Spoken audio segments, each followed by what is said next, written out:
ඒක දැන් ඔයාලට කීප වරක්ම කතා කළානේ. හරිද? ඉතින් මම කැමති නෑ අනිත් මීටින්ග්ස් වලදී මොයක ගැන ආයි අදලා අරගන්න එතකොට නිකන් එකතරම කැරකෙනවා වගේ වැඩක් නේ නේද? ඔව් ඒක ඇත්ත. මොකද සමහර ඒගොල්ලන්ට සමහර දේවල් ගැන තේරෙන්නේ නැති වෙනකොට ඒගොල්ලොන් ටිකක් ඒ සාකච්ඡාවට අකමැති වෙනවා.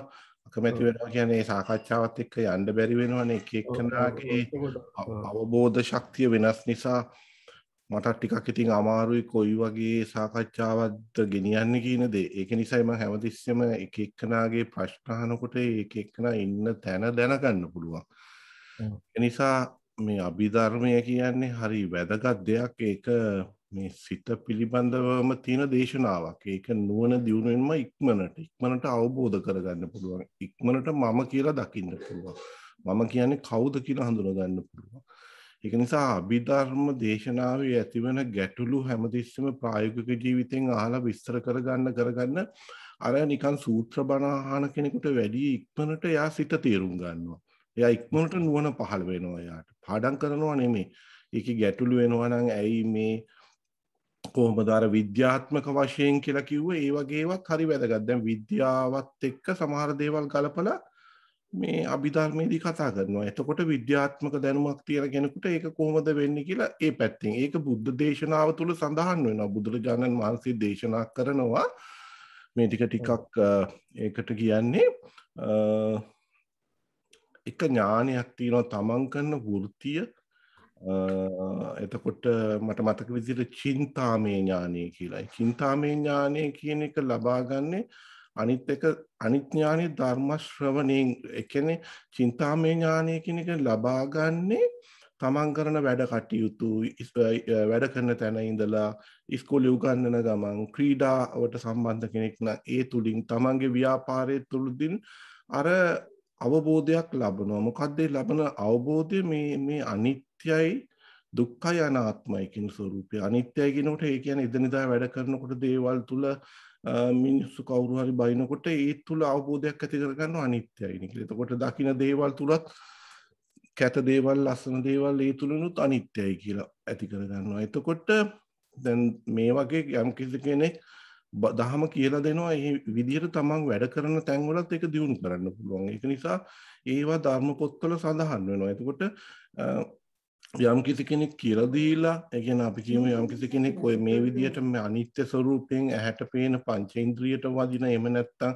ඇස කන දිව නාසය ශරීරයේ මනසට මේ ශරීරයට වදින පංච ඒ කියන්නේ විඥාන. ඒ කියන්නේ චක්කු විඥාන, සෝත විඥාන, ගාන විඥාන කියන ඒවේ හරියටම යථා ස්වરૂපය දකින්න වැඩ කරන තැන්වල ඒවල් උපකාර වෙනවා. ඇහෙන දේවල් උපකාර වෙනවා. ඒක නිසා ඒක කවුරු හරි දහම කියලා දුන්නාම ඒක ගිහින් ප්‍රගුණ කරනවා. එහෙන් ප්‍රගුණ කළා අසාධනගත දේ ප්‍රගුණ කරාම එයාට කියනවා ඒක අහලා සුතයෙන් එයාට ඥානය පහළ වුණා කියලා.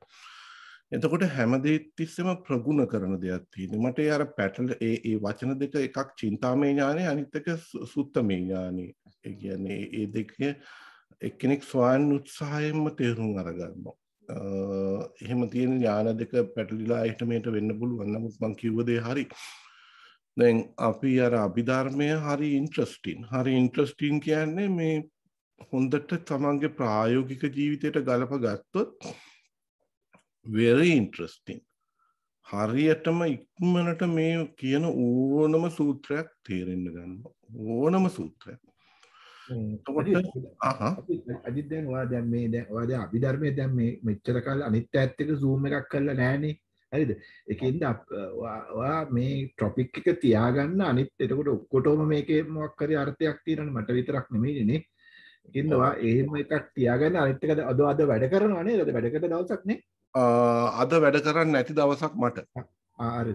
නෑ මං කියන්නේ නැත්තම් මේ වැඩට යන්නත් පරක් වෙනවානේ. මගේ දැන් මම විතර නම් ඉන්නේ මෙතන මම දන්නේ මේ මගේ චූටි කාරණාවක් තියෙනවා මට චූටි නෙමෙයි. ඉතින් මම දැන් මම ඒක දැන් ඔයාගෙන් අහන්නද කමක් නැද්ද දැන්? අහන්න ඕන එකක් අහන්න ප්‍රශ්න. මොකද දන්නවද මම පටිච්ච සමුප්පාදය කියන දැන් මම අභිධර්මයේ නම් ඇත්තටම අජිත් මම මේ ලෝකේ දෙයක් දන්නේ නැහැ. හරිද? මම කියන්නේ දන්නවනේ අපි මේ බුද්ධ ආගම ඉගෙන ගත්තේ නැහැ. අපි අර ඕලෙවල් කරනකොට පොඩක් පාඩම් කළා. ඊට පස්සේ ඒවා ඔක්කොම අමතක වුණා නේ. ගාථාවක්වත් හරියට ඉගෙන ගත්තේ නැහැ නේ. ඔය මල් පූජා කරන ගාථාව හරියම අර එහෙම ඉගෙන ගත්තේ නැහැ. හරි. ඉතින් ඒකෙන්ද මට නම් ඇත්තටම ඔය ලොකු පාළි වචන කියනකොට එහෙම මට තේරෙන්නේ නැහැ. හරි. ඒ කියන්නේ ඒකෙදි මම තේරෙන්නේ නැත්නම් තේරෙන්නේ නැහැ කියනවා. ඉතින් මොනවා කරන්නද නේ? ඒ වගේ බුදුරජාණන් තේරෙනවා වගේ ඉඳලා වැඩක් නැහැ නේ. මට දැන් මේකේ ඔය පටිච්චසමුප්පාදේ මම දැන් මට මේ සීක්වන්ස් එක හරියද කියලා බලන්න මේ අවිද්‍යා විඤ්ඤා සංකාර සංකාර විඤ්ඤා නාම රූප නාම රූප පච්චය විඤ්ඤාණ විඤ්ඤාණ පත්‍ය තණ්හා තණ්හා පත්‍ය වේදනා වේදනා පත්‍ය භව ඒකද සීක්වන්ස් එක ආය කියන්න අවිද්‍යා පත්‍ය සංකාරා හරි සංකාර පත්‍ය අවිද්‍යා පත්‍ය සංකාර ඒක හරි එකින් එකට යන්න ඔව් හරි සංකාර පත්‍ය නාම රූප නෑ සංකාර පත්‍ය විඥාන අසංකාර පත්‍ය විඥාන නේ හරියට සෝරි ඕකේ සංකාර පත්‍ය විඥාන ඊට පස්සේ විඥාන පත්‍ය නාම රූප නාම රූප එන්නේ එතෙන්ට නේ නාම රූප ඊට පස්සේ නාම රූප පත්‍ය තණ්හා නේ නාම රූප පත්‍ය සලආයතන සලආයතන කියන්නේ ආයතනය ආයතන කියන්නේ ඇස හරි කන හරි ඒ ඔය පටිච්ච සමුප්පාදේ සලආයතන කියන්නේ සලආයතන 6ක් තියෙනවා එකක් ඇස හරි නේද තේරුණානේ හරි සලආයතන පත්‍ය තණ්හාද සලආයතන පත්‍ය ස්පර්ශ ඇහැ සලාය ආයතනයක් ඉස්සල්ලා කරන්නේ ස්පර්ශ කරන එක සලආයතන පත්‍ය ස්පර්ශ ඕකේ ස්පර්ශ පත්‍ය වේදනා ස්පර්ශ පත්‍ය වේදනා ඉතින් ඒ කියන්නේ මම දැනගෙන මේ දැන් හිතපු සීක්වන්ස් එකේ වැරදි වේදනා පත්‍ය භවනේ වේදනා පත්‍ය තණ්හා වේදනා පත්‍ය තණ්හා රයිට් තණ්හා පත්‍ය භව නේද තණ්හා පත්‍ය වේදනා පත්‍ය තණ්හා පත්‍ය උපාදාන වාව් ඒක දිගටම යනවා ලොකු මේකක් නේද ඕකේ උපාදාන පත්‍ය භව එතකොට මම ආයි කියන්නේ අවිද්‍යා පත්‍ය සංකාර සංකාර පත්‍ය විඥාන විඥාන පත්‍ය නාම රූප පත්‍ය සලආයතන සලආයතන පත්‍ය ස්පර්ශ ස්පර්ශ පත්‍ය වේදනා වේදනා පත්‍ය තණ්හා තණ්හා පත්‍ය උපාදාන උපාදාන පත්‍ය භව භව පත්‍ය ජාති ඒ දිගට යනවනේ ඒක භව පත්‍ය ජාති දැන් අදිත් මේක දැන් මේක කියලා තියෙන්නේ මේ ඉන්ද්‍රිය 6ටම මේක බලපානවා නේ ඕක ඉන්ද්‍රිය 6ටම බලපානවා හරි එතකොට අජිත් දැන් මෙතන කතා කරන්නේ අවිද්‍යාව තියෙන මිනිස්සෙක් ගැන නේද උතර කතා කරන්නේ අවිද්‍යාව තියෙන මිනිස්සෙක් ගැන මොකද දැන් මෙතන විදියට මේ විද්‍යාව තියෙන එක්කෙනෙකුට නම් දැන් මට පේන හැටියට විද්‍යාව තියෙන එක්කෙනෙකුට ඒ කියන්නේ හරියට දකින්න දෙයකට තියෙන කොටිය සංකාර විඥාන නාම රූප සලආයතන ස්පර්ශ වේදනා වලින් නවතිනවා නේ විද්‍යාව තියෙන එක්කෙනෙකුට තණ්හා උපාදාන මේ ಜಾති වලට යන්නේ නැහැ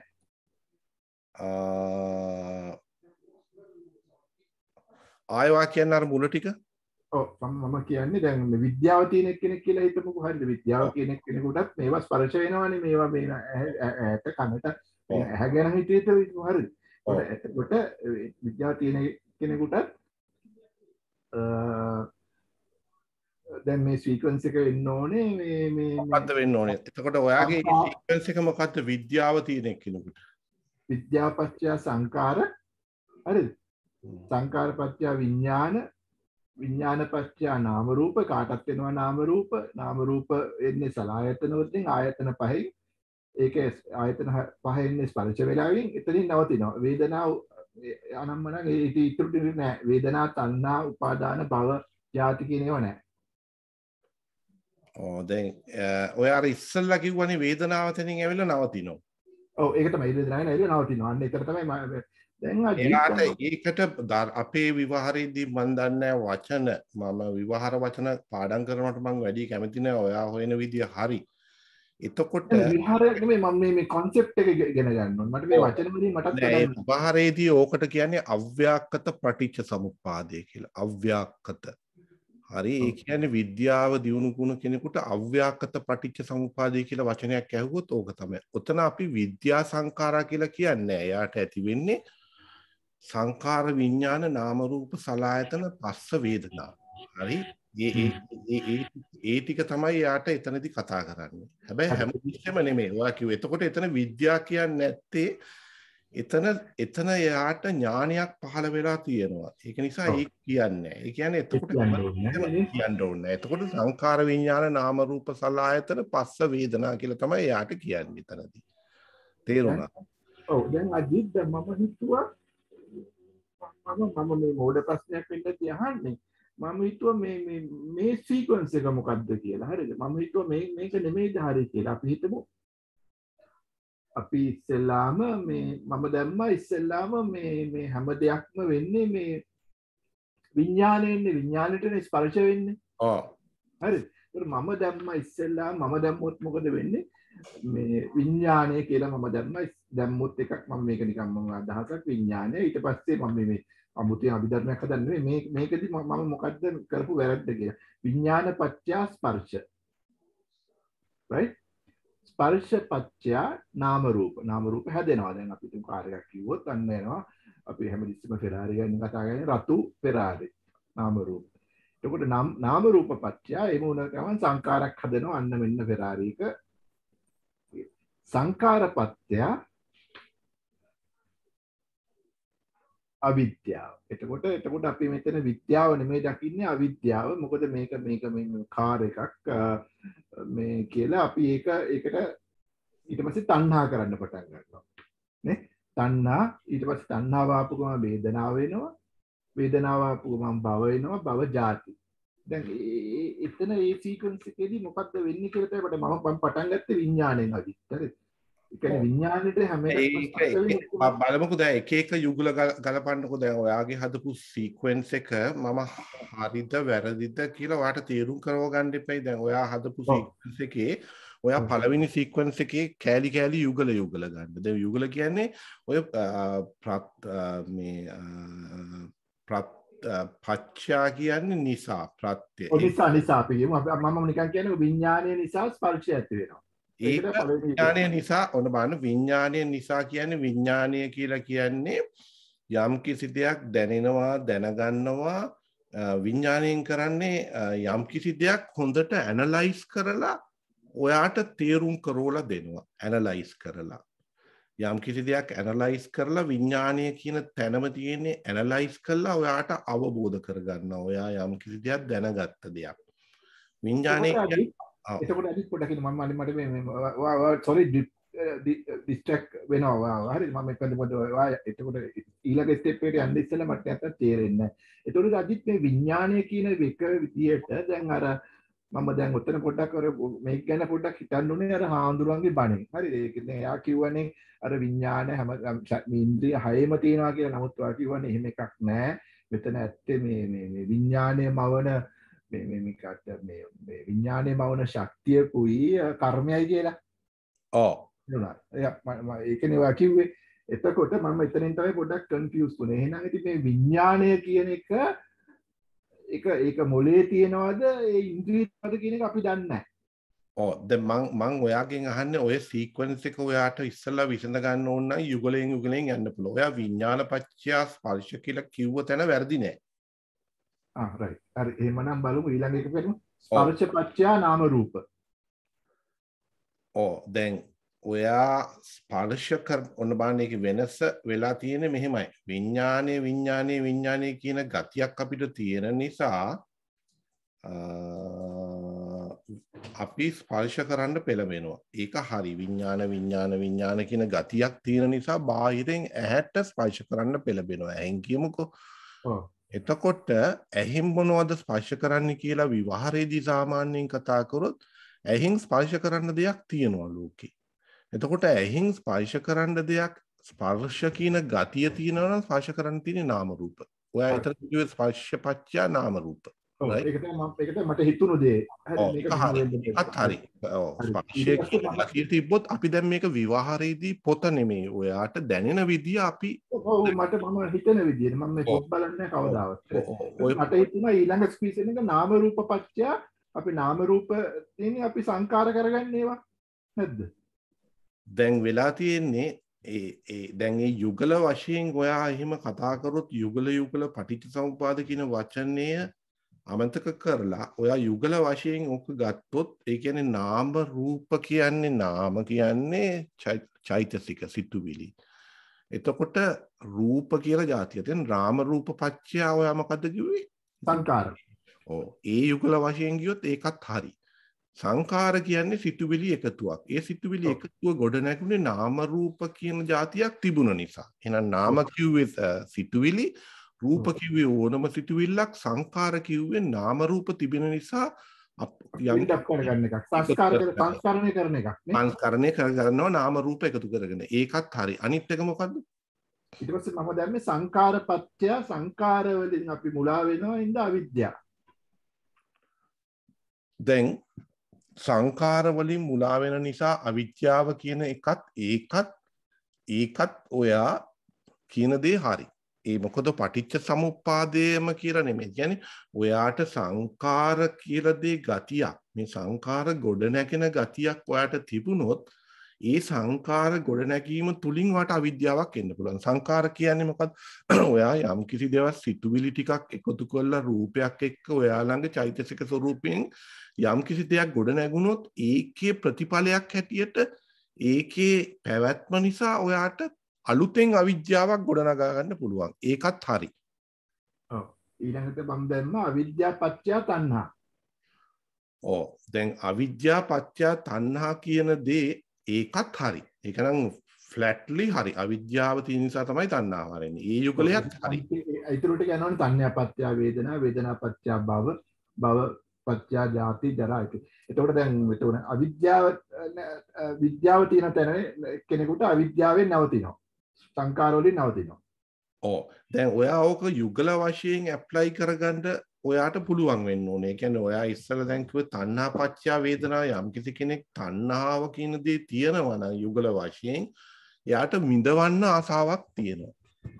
වේදනාව විඳවන්න සුඛ වේදනා, දුක්ඛ වේදනා, සෝමනස්ස, දෝමනස්ස, දුක් වේදනා ඒවා නිරායාසයෙන්ම ලැබෙනවා. ඒ කියන්නේ තණ්හාවක් තියෙන නිසායි ඒ විඳවීම වෙන්නේ. ඒක හරි. ඊට පස්සේ ඔයා කිව්වේ මොකද්ද? වේදනාවලට පස්සේ ඊට පස්සේ වේදනාපච්චය ඊට පස්සේ වේදනාවෙන් දන්නේ අපි මේ භවෙන් භවයට යන්නේ භව ගමන පටන් ගන්නවානේ. අපි මේ වහද භවෙන් භවයට යනවා. වේදනාවෙන්ද සුඛ වේදනාවක් වෙන්න පුළුවන්, දුක් වේදනාවක් වෙන්න පුළුවන්. ඉතින් අපි ඒකේ වේදනාව ඔස්සේ යනවා ඉදිරියටනේ භවෙන් භවයට. ඒ කියන්නේ අපි භවය තුල යම් කිසි කෙනෙක් වේදනාව ඔස්සේ විඳවන්න තියෙන ආසාව නිසා යන්න පුළුවන්. ඇහෙන් දකින දේවල් විඳවන්න කැමති. කනෙන් අහන ශබ්ද විඳවන්න කැමති.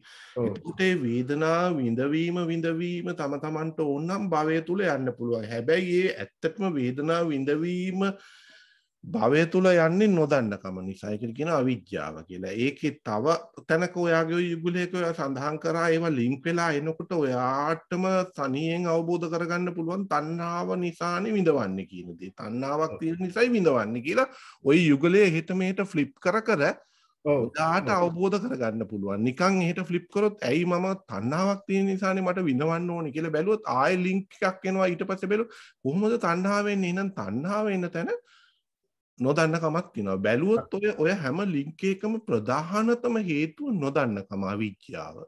ඒකයි අර අවිද්‍යාව කියන දේ රහතුන් වහන්සේ අනාගාමී මාර්ගඵලයේ ඉඳලා රහත් වෙන එක්කනට අමාරු කරන්න. ඔකට කියනවා අවිද්‍යා අනුසය. එතකොට ඔයා ඔය දාපු හැම යුගලයකම තියෙන එක එක කොටස් ස්පර්ශය වේදනා ඕන එකක් ගත්තොත් ඒ සෑම දෙයකම හේතුව අවිද්‍යාව.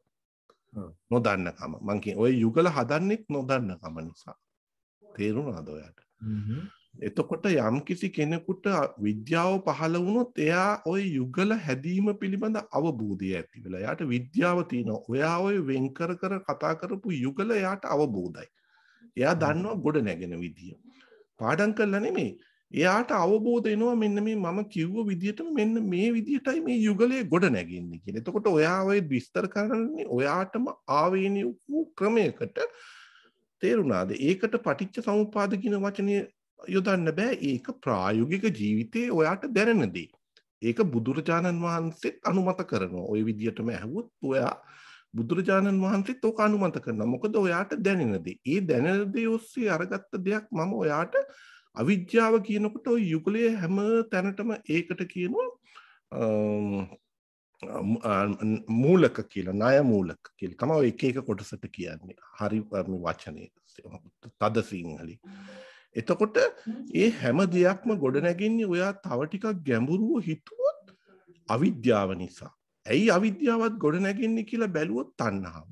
තණ්හාව තියෙන නිසා එතකොට තණ්හාව තියෙන නිසා තණ්හා කරන්න යන නිසා අවිද්‍යාව තියෙන නිසා තණ්හා කරන්න පෙළු. නොදන්න කමක් තියෙනවා හැමතැනම. එතකොට වේදනාව විඳින්නේ ඇයි කියලා බැලුවොත් ඔයා කියන්නේ භවයෙන් භවයට යන්න ඇත්තටම ඒක තමයි වෙන්නේ. ඔයාට හිතුනොත් මට විඳවන්න ආසයි කියලා අපි කියමු. අපි වැඩිහිටි කෙනෙක් හැටියට යම් කිසි කෙනෙක් විඳවන්න ආසයි. අපි කියමු රටක රජතුමා කියලා තරුණායට ඕකනේ ඕනි. රටක රජතුමාට බිසෝවරු ගොඩක් ගන්න ඕනේ. ඊට පස්සේ ඒ බිසෝවරු ගොඩක් නම් එයා කැමති ඒකෙන් විඳවන්න සතුටු වෙන්න. එතකොට එයා භවයක් හොයනවා හැමතිස්සෙම විවිධ රටවල විවිධ බිසෝවරු එක්ක එකට ජීවත් වෙන. ඒක වේ කියන්නේ ඒක විඳවන්න එයා කැමති. එතකොට එයා භවය හොයනවා. මට දෙයියෝ වෙලත් කමන්නේ නැහැ. මිනිහෙක් වුණත් කමක් නැහැ. මට කොහේ ඉපදුනත් කමක් නැහැ. මට වැඩිපුරම ගෑනු අය හම්බ වෙන්න, භාර්යාව හම්බ වෙන්න. එතකොට එයා ඒක වේදනාව විඳින්න කැමති. එතකොට මේ වේදනාව විඳින්න කැමති වලට ප්‍රධානතම හේතුව නොදන්නකම අවිද්‍යාව. එතකොට විඳවන්න යන්නේ ඇයි කියලා හොයන්න බැලුවොත් තණ්හාව තියෙනවා. තණ්හාව කියන්නේ ආසාව.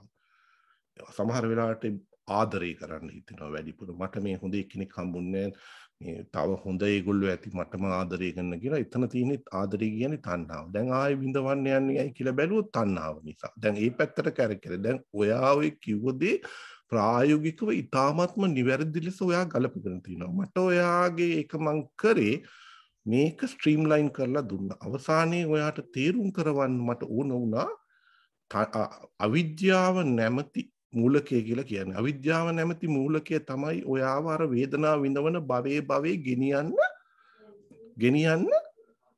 හැමතිස්සෙම ක්‍රියා කරන්නේ. ඒ ටික තේරෙනවද ඔයාලට කිව්වද? ඔව් ඒක තේරුණා. මොකද මේ මට දැන් මට හිතුණා මේක තමයි වෙන්න ඕනේ සීක්වෙන්ස් එක කියලා මට නිකන් හිතුණා. අර පොඩ්ඩක් අර සීක්වෙන්ස් එක ස්ටඩි කරනකොට මට හිතුණා මේක දැන් මට ආයෙ අහගන්න ඕනේ කම තිබුණා. තේරුණාද? මොකද මට මේ සීක්වෙන්ස් එක මට තේරුම් ගන්න ලේසි. මොකද මට තේරෙනවා ෆැක්ට්ස් විඥානය හරිද? ඒ ඔයා සාමාන්‍ය ජීවිතේ ඔයා කිව්ව දේ ඔයාට තේරෙනවා. ඕකට ධර්මයේ යම් අය කඩලා තියෙනවා ත්‍රිපරි වට්ටය කියලා. මම ඔයාව පටලවන්න කැමති නෑ. ඔයාටම ફોකස් වෙන මේ දහම් දේශනාව නිසා යම් කිසි කෙනෙකුට උපකට කියන පටිච්ච සමුප්පාදේ ත්‍රිපරි වට්ටය කියලා තව කඩන විදිහක් කියනවා. මම ඔයාට ඒක පැටලෙන නිසා කියන්න කැමති නෑ. අවිජ්ජා සංඛාර කියලා එතනින් කඩනවා. සංකාර කියලා. එතකොට අවිද්‍යා සංකාර කියලා අතනින් විඳවන තැන ඉඳලා තණ්හා උපාදාන කියලා ඒ පැත්තෙන් කඩලා භව කියලා දාගන්නවා. එහෙම කඩන ක්‍රමයක් ওই පටිච්ච සමුප්පාද දන්වැල තුල තියෙනවා. එක එක ආකාරයකට කඩන විදියක්. ඕක ධර්මයේ සඳහන් වෙනවා ත්‍රිපරිවට්ටය කියලා. මම ඔයාව එක පටලවන්න කැමති නෑ. සමහර අය ඒ ත්‍රිපරිවට්ටය බලලා Tamanට ආරූඪ කරගන්න යන්න එපා කියලා. දැන් ඔයා වගේ නිදහසේ මේ පටිච්ච සමුප්පාද දහමේ යුගල වශයෙන් මේක තිබුණොත් මේක ඇති වෙනවා නම් මේක ඇති වෙන්නේ කොහොමද? ඔක ලොජිකල් සීන් එකක් ඕකේ තියෙන්නේ. එහෙනම් මේක ඇති වෙනවා නම් මේ සීක්වෙන්ස් එකට ප්‍රධානතම හේතුව හොයාගෙන යනකොට අවිද්‍යාව. ඔයාට ඒක හම්බ වෙනවා නොදන්නකම. මේ යුගල මම ගොඩනගන්නේ නොදන්නකම. බුද්ධ දේශනාවේ පැහැදිලි වෙනවා යමෙක් දුක්ඛ සත්‍ය දුක්ඛ සමුදය දුක්ඛ නිරෝධය දුක්ඛ නිරෝධගාමිනී පටිපදාය මාර්ගය. ඒ ටික හොඳට චතුරාර්ය සත්‍ය අවබෝධ වෙන්නේ. ඊට පස්සේ එයාට අපරන්ත පරියන්ත කියලා කියන එක තැනක අපි ආත්ම වශයෙන් හිටියා යනවද යන්නේ නැද්ද කියන ඒක තේරෙන්න ඕනේ. තවත් විදියකට ඒක පැහැදිලි කරනවා මේ ධහම තුල තියෙනවා. ඔන්න ඔය ප්‍රත්‍ය ස්වરૂපය. ඒ කියන්නේ යම් කිසි කෙනෙකුට මේක අභිධර්මයේ මේ ප්‍රත්‍ය කියන දේ සැඟවිලා තියෙන. ඒක නිසා ඔයා නොදන්න ප්‍රත්‍යයක් නෙමෙයි කතා කරේ. ඔයා ඔය එතනදී කිව්වේ ප්‍රත්‍ය දේශනාව. ඔය ප්‍රත්‍ය තමයි ඔය යුගලවල තියෙන්නේ. එතකොට යම් කිසි කෙනෙක් ප්‍රඥාවන්ත වෙනවා කියන්නේ චතුරාර්ය සත්‍ය පිළිබඳ ඥානය පහළ වෙනවා. ඒකම යාට මේ අර මම හිටියනේ මම යනවනේ මම ගියාද යනවද කියලා අර ආත්ම දිට්ඨිය හවු වෙන දේ යාට තේරෙන්න ගන්නවා. ඒක කරන්නේ සෝතාපන්න වෙනකොට. ඊට පස්සේ යාට ටික මේ ප්‍රත්‍ය ඔයා කතා කරපු යුගල ගොඩනැගෙන ප්‍රත්‍ය දේශනාව තේරෙන්න ගන්නවා. ප්‍රත්‍ය ඔස්සේ ගන්න. ප්‍රත්‍ය කියලා මම ඔයාට අපි ඉස්සෙල්ලා සාකච්ඡා කරා ওই යුගලයක් නිකන් ගොඩ නැගෙන්නේ.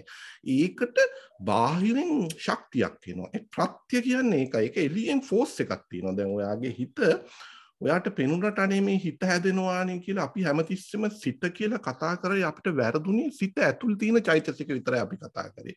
ওই ප්‍රත්‍ය ස්වરૂපේ චෛතසික ස්වરૂපේනොත් වෙනවා බාහිරනොත් සිතට ඇප්ලයි වෙනවා.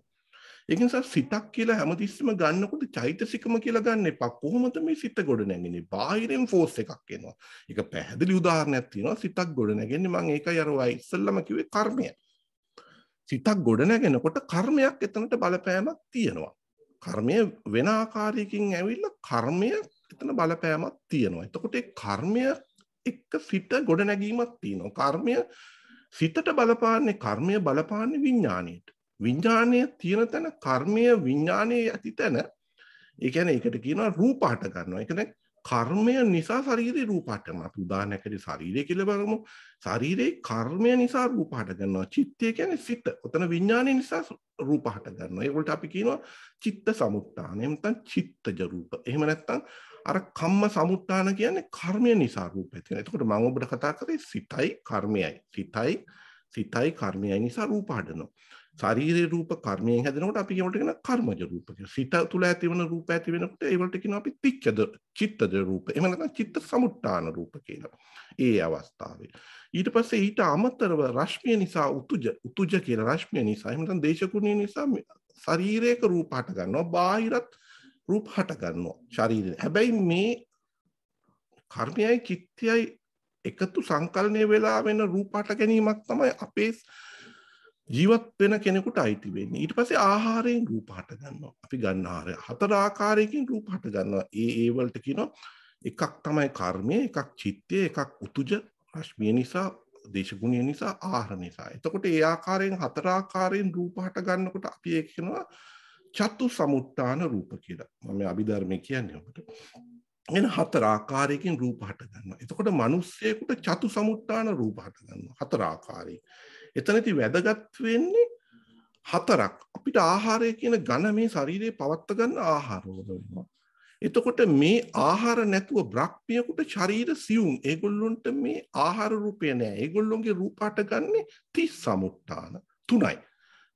ඒගොල්ලොන්ට තියෙන කර්මයයි විඥානයයි උතුජ එතනදී කියන රශ්මියක්. එතකොට බ්‍රහ්මයේ ශාරීරිය සියුම් එයා මෙන්න මේ තුنين තමයි රූප හටගන්නේ. ඒ කියන්නේ එයාට කර්මය නිසා, එයාට චිත්ත කියන්නේ විඥානය නිසා, ඊට පස්සේ එයාට උතු කියන්නේ රශ්මිය නිසා. එතකොට බ්‍රහ්මයේ ජීවිතය තුළ මෙන්න මේ බ්‍රහ්මයේකට සියුම් ශරීර රශ්මියක් තියෙනවා. ඒ රශ්ම ස්වરૂපයක් තියෙනවා.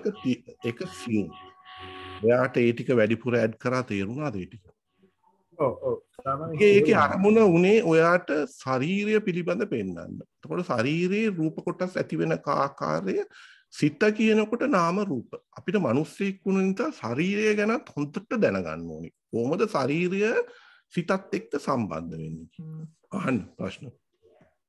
එතකොට වායිදා අපිට ෂෝට්ලි ෆෝන් කෝල් එකේදී ඔයා කියවනේ මේක විඥානය නෙමේ ඇත්තටම බලපාන්නේ හැම ඉන්ද්‍රිය පහෙම විඥානය කියලානේ අර හම්දුරුව කිව්වේ. හැම ස්පර්ශයේ, කනේ, නායේ ඔක්කොම තියෙන ඒ ග්ලෑන්ඩ්ස් විඥාණයෙන් තමයි ඒ ඔක්කොම මේ මොළයට දීලා එතන තමයි ස්පර්ශ වෙලා මේව හදන්නේ කියලා මේ මොනවාද මේ නාම රූප හදලා ඊට පස්සේ ඒවා මේ සංස්කරණය කරන්න කියලා. එතකොට නෑ එහෙම එකක් නෙමෙයි වෙන්නේ. මෙතන තියෙන්නේ මේ ශක්ති විශේෂයක්. ඒ කියන්නේ කර්මය කියන්නේ කර්මය විසින් යම් කිසි ශක්ති විශේෂයක් වූ විඥානයේ විසින් කරන දෙයක් කියලා මේ විඥානයේ විසින් කරන දෙයක් කියලා. ඉතින් එතකොට ඉන්ද්‍රිය නැතත් ඔය ඒක උදාහරණයක් විදිහට කිව්වා අර මිනිහෙක් කවුද ඇක්සිඩන්ට් වෙලා වුණාම උඩ ගියාම එයාට මෙතන හිතක් එතන මේ ඇහක් නැහැ. නමුත් එයාට බලා ගන්න පුළුවන් කියලා මම ඉතින් ඒක ගැන තව ටිකක් කල්පනා කළා. කල්පනා කළාම මට තේරුණා ඇත්තටම මේ ඔය දැන් අහන මොකද මම පොඩ්ඩක් ඔය මම නිව්සීලන්තේ ඉන්නවා මම අවුරුදු 5ක් ගිහින් කියන්නේ අජිත් මගේ PR එක හදාගන්න. ඔව්. ඒක මට ඉතින් ඒ දවස්වල තමයි ඉතින් ඔය ධර්ම සාකච්ඡාවට යන්න තිබුණේ. ඉතින් ඒ දවස්වල තිබුණේ නැහැ. ඒක තමයි පොඩක් YouTube එකේ ඔය මේ ඔය third eye කියලා තියෙන්නේ. pineal gland කියලා තියෙනවා මොළේ මැද්දේ third eye කියලා කියන්නේ ඒක. ඒක ඉතින් ගොඩක් ඉෂුවරු එහෙම භාවනා කරලා ඒ third eye එක ඇක්ටිවේට් කරගන්නවා. හරිද?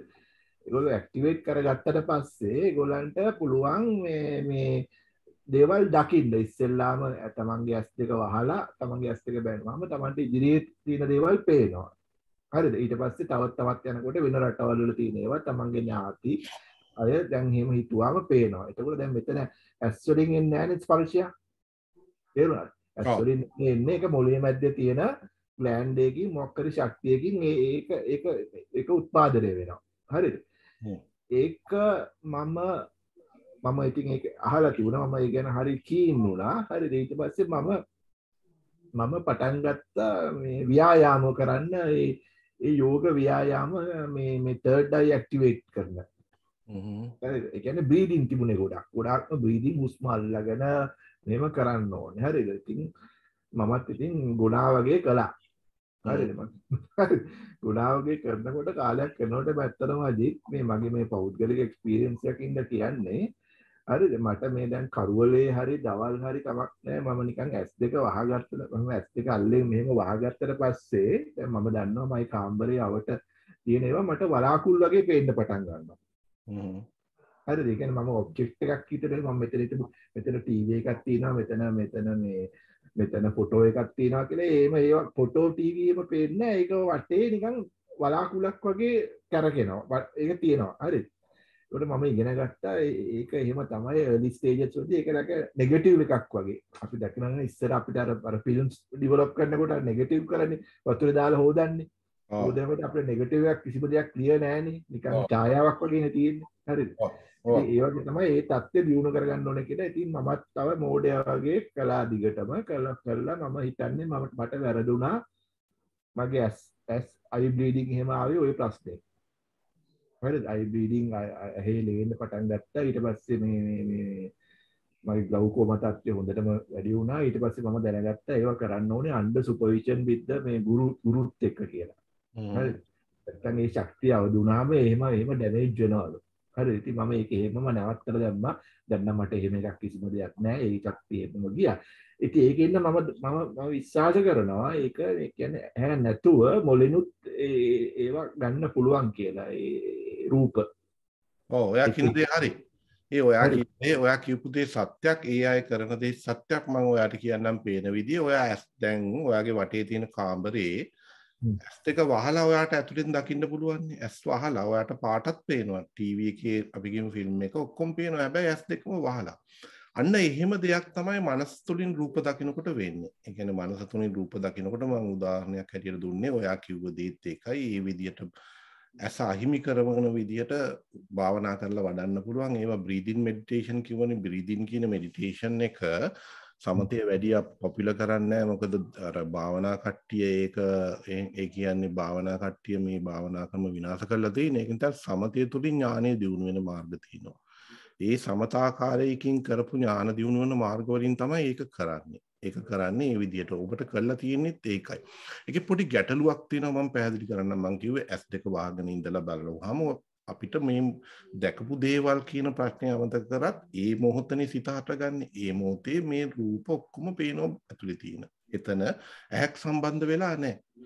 හරි ඒ කියන්නේ චක්කු විඥානය එතන චක්කු ප්‍රසාදයක් එතන සම්බන්ධ නැහැ. චක්කු ප්‍රසාදයක් නැතුව රූප දකින්න පුළුවන්. ඒ ආකාරය දැක්කත් තමයි ඔයා කියන්නේ. දැන් බ්ලයින්ඩ් ඒක අජිත් මම ආලෝකය මේ බල ඉඳලා ලයිට් ඔෆ් කළ එකක් නෙමෙයි. නමුත් ආලෝකය තිබුණත් එකයි නැතත් එකයි. තේරුණාද?